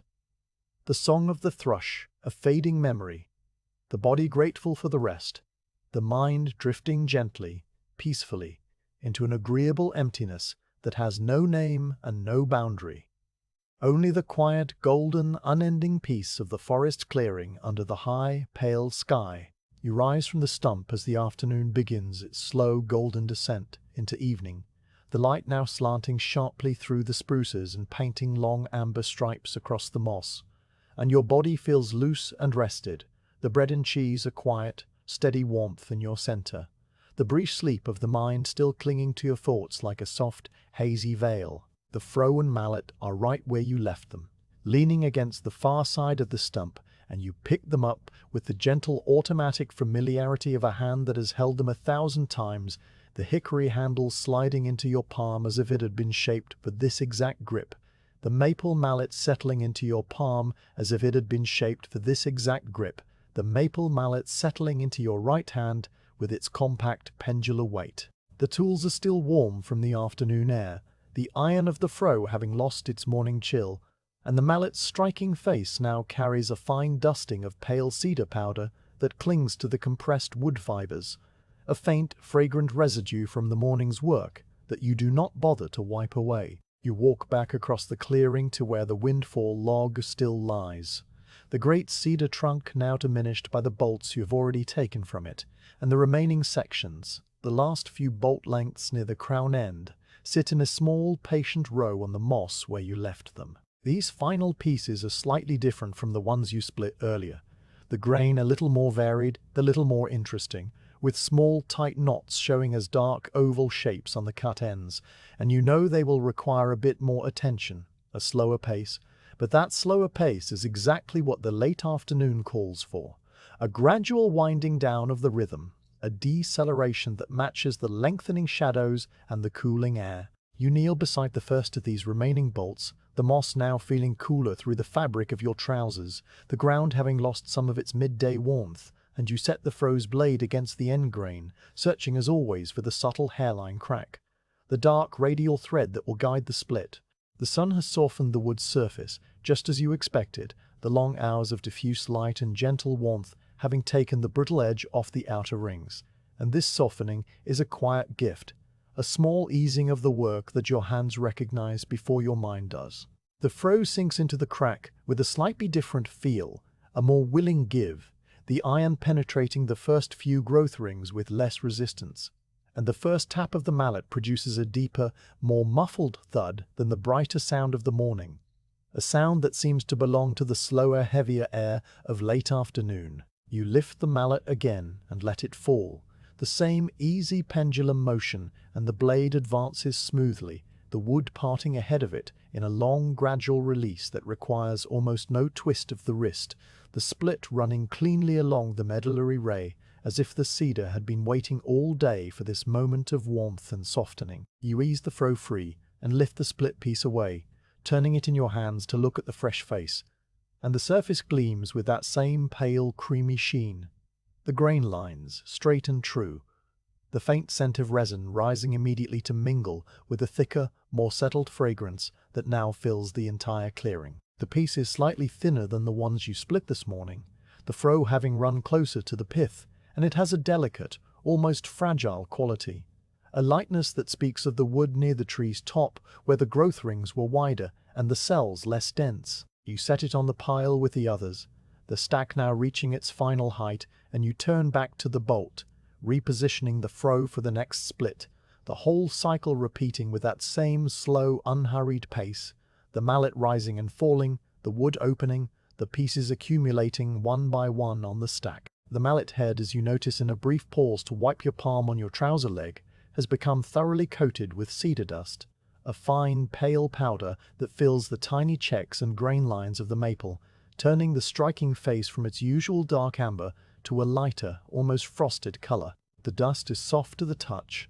finer than flour, and it carries the full concentrated scent of the heartwood, a smell that will linger on the tool for days unless you wipe it down with the oily rag, which you will do later when the work is finished and the light has gone. The froe's handle has grown warm from your grip, the hickory conducting the heat of your palm along its length until the whole grip area feels as if it has been sitting in the sun. And that warmth adds to the sense of ease, the feeling that the tools are not separate objects, but extensions of your own hands, living things that share the body's heat and the body's slow, steady rhythm. The splits come easier now, not just because the wood has softened, but because the pace has slowed, because there is no longer any sense of a task to be completed,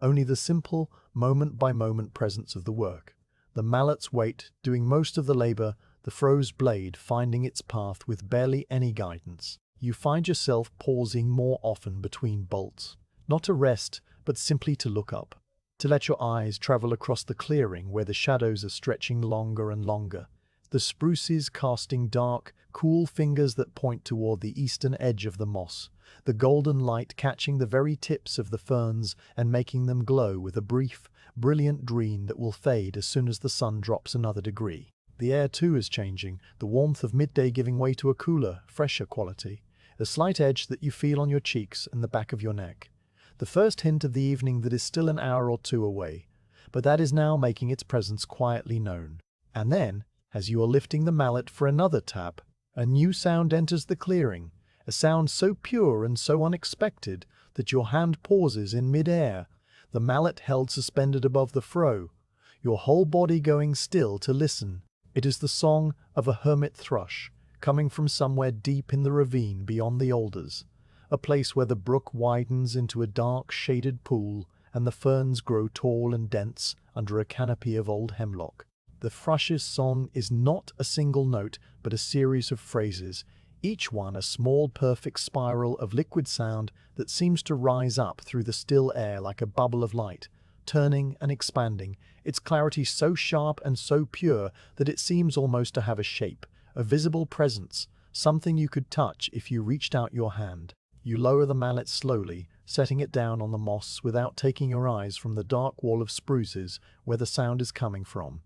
And you remain kneeling, the froe still held loosely in your left hand, the half-split bolt forgotten before you. The thrush sings again, a different phrase this time, longer and more complex, a cascade of notes that begins low and soft, then rises in a quick silvery arc before falling back into silence, the final note hanging in the air like a single drop of water suspended from a leaf tip, trembling, refusing to fall. The silence that follows the song is not empty, but filled with the memory of the sound,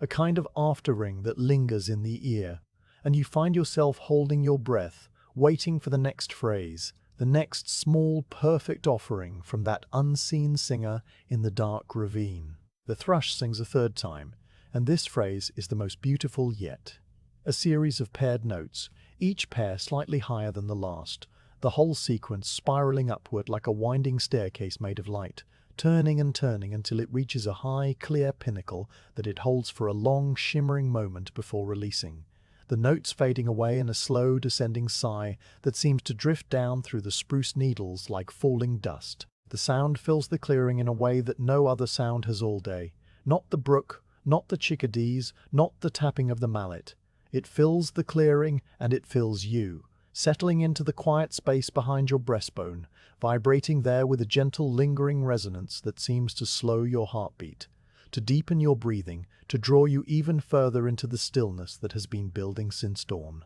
You do not move, you do not want to move, and the forest itself seems to feel the same way. The spruces standing in perfect silence, the brook's murmur dropping to a faint, distant hush, even the small breeze that had been stirring the ferns now falling completely still, the whole world pausing to listen to the thrush. The bird sings for a long time, phrase after phrase, each one slightly different, each one carrying its own small, unique pattern of notes, a vocabulary of pure sound that has no words but seems to say something nonetheless, something about the stillness of evening, about the softness of the fading light, about the deep and patient peace of the forest that has held you all through this long, quiet day. And as you listen, you feel the last of any tension, any residual held breath from the morning, any tiny knot of thought that might have been tangled somewhere in the back of your mind, dissolve completely, washed away by the liquid music, leaving behind only a calm, open emptiness that is the most restful state you have known in a long time. Open emptiness that is the most restful state you have known in a long time. After what might be many minutes or only a few, the thrush's song begins to space out, the intervals between phrases growing longer, the silences stretching, and then there is one last brief phrase. A single ascending note that rises and then breaks off as if the bird has decided that enough has been said, and the forest returns to its earlier quiet, the brook's voice gradually coming back into focus, the breeze resuming its gentle stirring of the ferns, the shadows continuing their slow, patient advance. You realize that you have been holding the froe this whole time, the blade resting lightly on the half-split bolt, your hands still wrapped loosely around the warm hickory handle, and you look down at the work as if seeing it for the first time. The pale wood, the dark crack, the mallet waiting beside your knee, the stack of rough bolts glowing in the golden light, and everything seems slightly different now,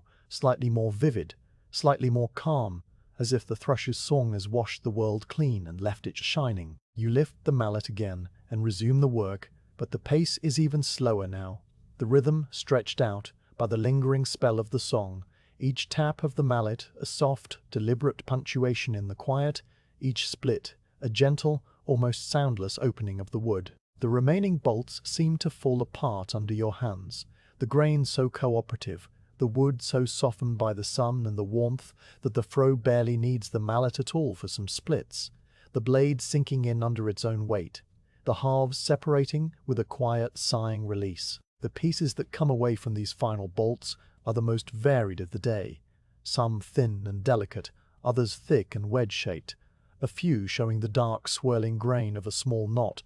and each one is lifted and examined briefly before being tossed onto the pile, landing with a faint, resonant thud that echoes softly in the still evening air,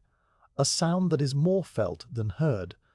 a low vibration that travels through the moss and up into your knees. The forest around you has grown utterly quiet now. The chickadees long since settled into their roosts, the squirrel gone to its nest, even the brook seeming to hush as the light drains away, and the only sounds in the whole vast, darkening woods are the soft impact of your mallet, the low tearing of cedar fibers, and the distant, liquid song of the hermit, thrush, that still echoes in your memory, a phantom music that will not quite fade. You work through the final bolts in this state of deep, quiet attention,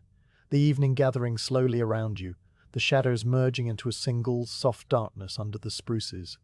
the sky above the clearing turning from pale gold to a deeper amber, and then, at its highest edge, to a cool, clear blue that holds the first faint hint of the stars that will emerge later when the night has fully come. Each bolt lifted from the moss and carried to the stack feels like a small, complete action, a gesture of closing, a gentle setting in order of the day's scattered pieces. And by the time the last bolt is split and the last piece has been placed on the pile, the world has transformed from a sunlit clearing into a dusky, shadowed room.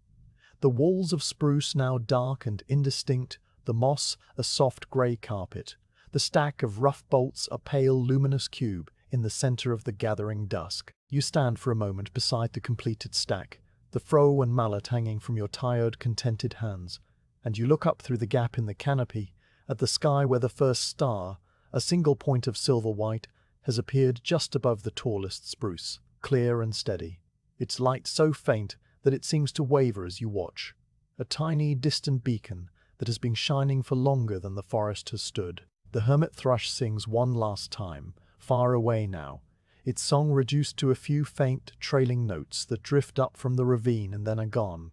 And then the forest is completely, utterly silent, holding its breath as the day tips over into night, and you turn away from the stack, ready to clean the tools and scatter the chips and walk the narrow path back through the darkening woods. The rhythm of the day complete,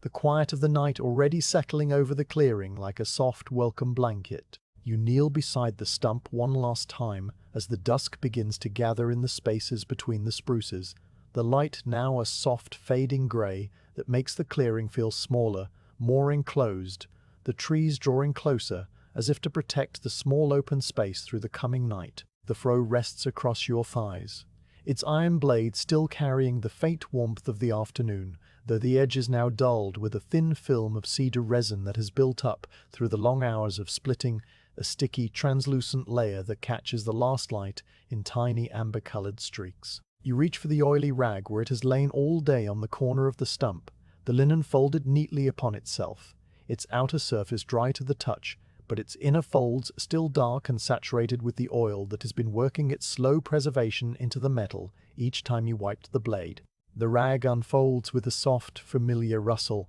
the only sound besides the distant brook, and you lay it flat across your palm, feeling its cool, damp weight, the smell of the oil rising to meet you,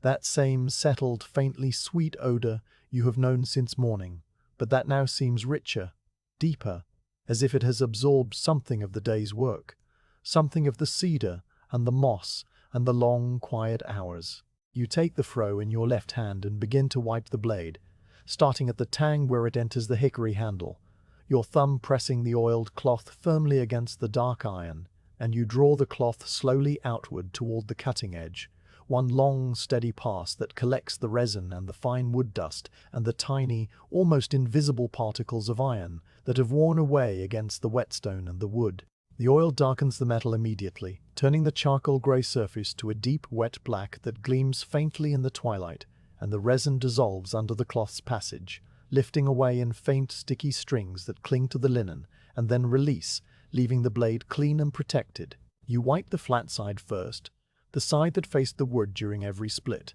and you pay particular attention to the small nicks near the heel, working the cloth into the tiny irregularities with a gentle circular motion that ensures no moisture will find a hold there. No rust will begin its slow destructive chemistry in the weeks before the froe is needed again. The oil pools briefly in the fine scratches left by the whetstone, filling them, sealing them, and the blade takes on a uniform, lustrous darkness, a color that seems to absorb the fading light rather than reflect it. You turn the froe over and white the bevel side, drawing the cloth along the edge with the grain of the sharpening marks, careful not to press hard enough to cut the fabric, your hand moving with the same unhurried pace you have used all day.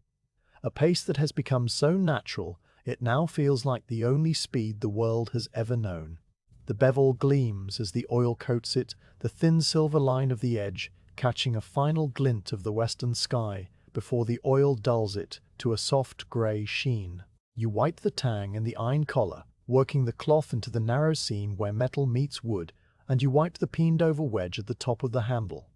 The small mushroom-shaped cap that has been darkened by countless palms, and then you draw the cloth one last time down the full length of the blade. A final, slow stroke that leaves the iron perfectly clean, perfectly oiled, ready for its rest. You set the froe down on the moss beside you and turn your attention to the mallet, lifting it from the ground where it has lain through the last of the splitting, its head now thoroughly coated with the pale, fragrant dust of the cedar, a dust so fine it has worked its way into the tiny checks and grain lines of the maple,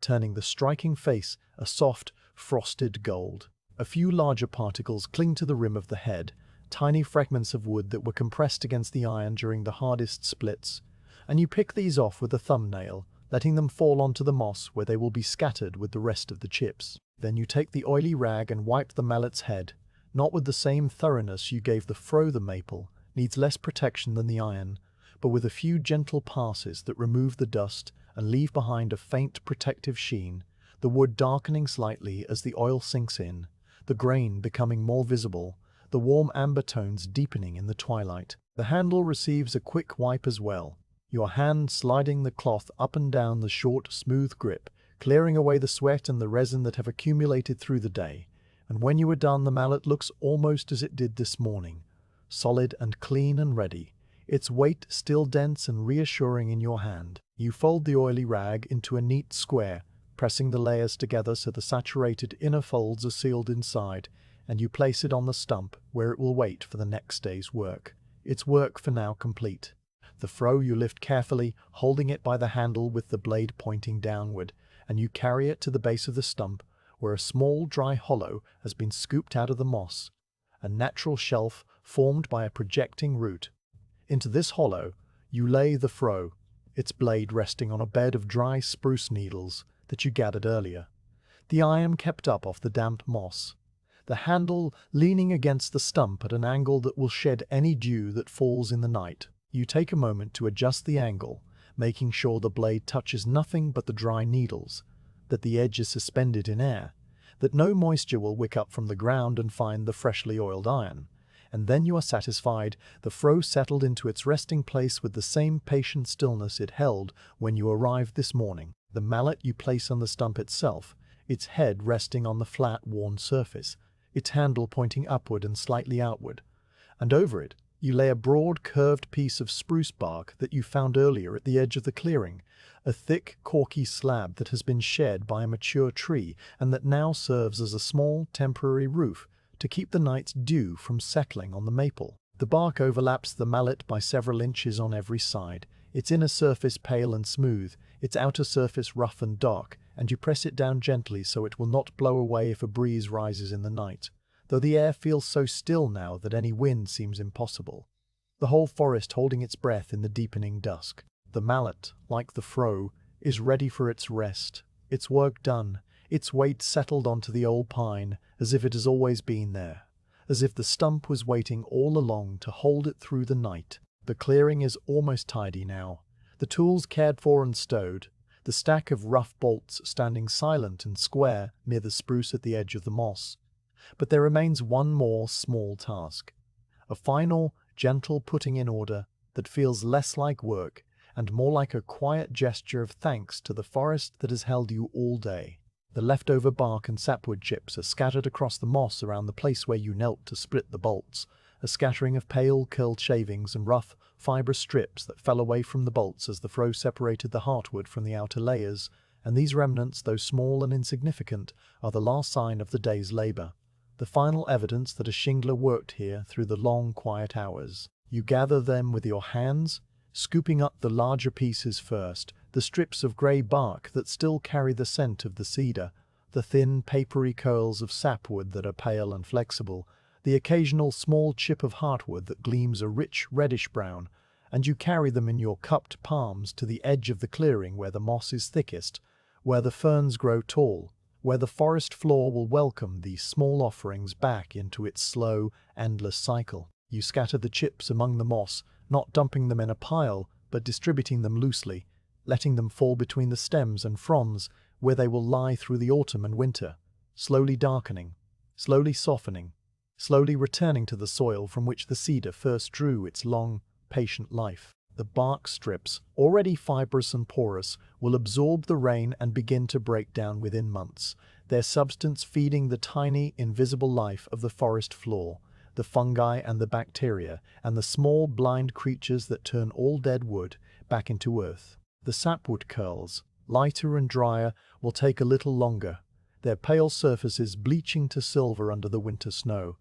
but eventually they too will dissolve, their fibers loosening, their cells releasing the stored carbon and the faint, lingering sweetness of the resin into the dark, rich humus that lies beneath the moss. Nothing is wasted, nothing is lost, and the clearing will by next spring show no sign that a single bolt was split here. The moss rising up to cover the last traces, the ferns unrolling their new fronds over the place where the chips fell, the forest quietly erasing all evidence of your passing. You stand for a moment at the edge of the clearing, your hands empty now, the last of the chips scattered, the tools stowed, the stack complete, and you let your eyes travel slowly over the scene that has held you all through this long, quiet day. The stacked bolts, that neat, chest-high cube of rough cedar, are silvering in the dusk, their pale faces catching the last faint light from the sky and glowing with a soft, pearlescent sheen that seems to come from within the wood itself, a gentle radiance that will fade as the night deepens, but that will return with the first light of dawn, the stack a pale, patient presence in the dark clearing, waiting through the weeks and months for the next stage of its journey, the final splitting into thin, even shingles that will roof the hopes that would eat. The windfall log, now much reduced, lies in its bed of reindeer moss, like a great, sleeping creature, its remaining length still holding the straight, fine grain that will yield more bolts when the work resumes, its bark still peeling in long, fibrous strips, its cut ends still glistening with tiny beads of sap. The whole of it a quiet promise of more days like this one, more slow, patient hours of mallet and froe, and the scent of cedar in this beach tilting the hours at an autumn. The spruces stand dark and silent around the clearing, their branches now barely distinguishable against the sky, their trunks merging into a single, encircling wall of shadow that holds the open space like a cupped hand. Protective and still, the brook's voice, which has been a constant companion since dawn, is fainter now, muted by the heavy, cooling air, its murmur reduced to a distant, liquid whisper that seems to come from very far away, a sound that is already halfway to silence, and you listen to it for a moment, letting it wash over you, a final, gentle thread of sound that will soon be lost to the deeper quiet of the night. The sky above the clearing has turned from the golden amber of late afternoon to a soft, clear blue, the same blue you saw in the reflection on the water pail this morning, and at its highest edge, directly above the tallest spruce, the first star has been joined by several others, faint points of silver-white, that glimmer steadily, their light so distant and so calm that looking at them feels like looking into a deep, still pool, a pool that has no bottom, no surface, only an endless, peaceful depth. You turn away from the clearing, your body moving slowly, heavily, with the pleasant tiredness of a day spent in quiet labor, and you find the narrow footpath that brought you here this morning, the same dark thread of green winding away between the trunks, its surface now deeper in shadow, the moss along its edges seeming to glow faintly with the last of the twilight, a pale, luminous border that guides your steps without effort. Your boots sink into the familiar, resilient surface, the moss giving way and then springing back, and the path leads you past the same fallen spruce with its blanket of emerald moss, past the same unfurling wood ferns, now folded slightly for the night, their fronds drooping, their tiny leaflets curling inward like hands clasped in sleep. The air cools as you walk, the temperature dropping degree by slow degree, and you feel it on your cheeks and the back of your neck, a cool, clean touch that carries the damp, earthy scent of the forest at night,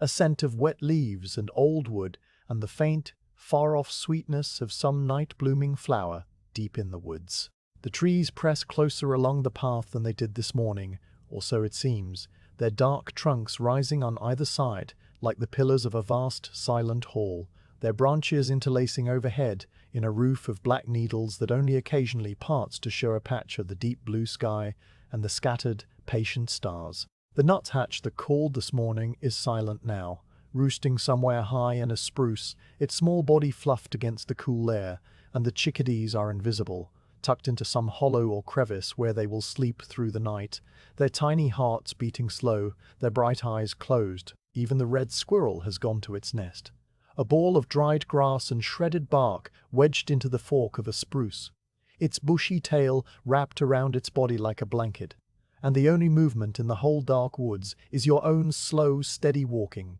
your boots on the moss, your breath a soft white cloud that appears and disappears in the cooling air. The brook's voice grows fainter with every step, its constant murmur fading from a presence into a memory, and soon you can no longer hear it at all, the sound absorbed by the thick dark trees and the heavy, settling silence of the night. New sounds take its place, the soft dry rustle of a fallen leaf stirred by some tiny unseen creature, the distant single hoot of an owl somewhere far to the east, a sound so low and hollow that it seems to come from inside the earth rather than from the air, and then the silence again, deeper than before, a silence that is not empty, but full of the slow breath of the forest, full of the patient growth of moss and the steady, imperceptible movement of sap in the rice, in the rive. You walk on, your pace unhurried, your mind as still as the forest around you, no thoughts crowding in, no plans forming, only the simple, wordless awareness of the path underfoot,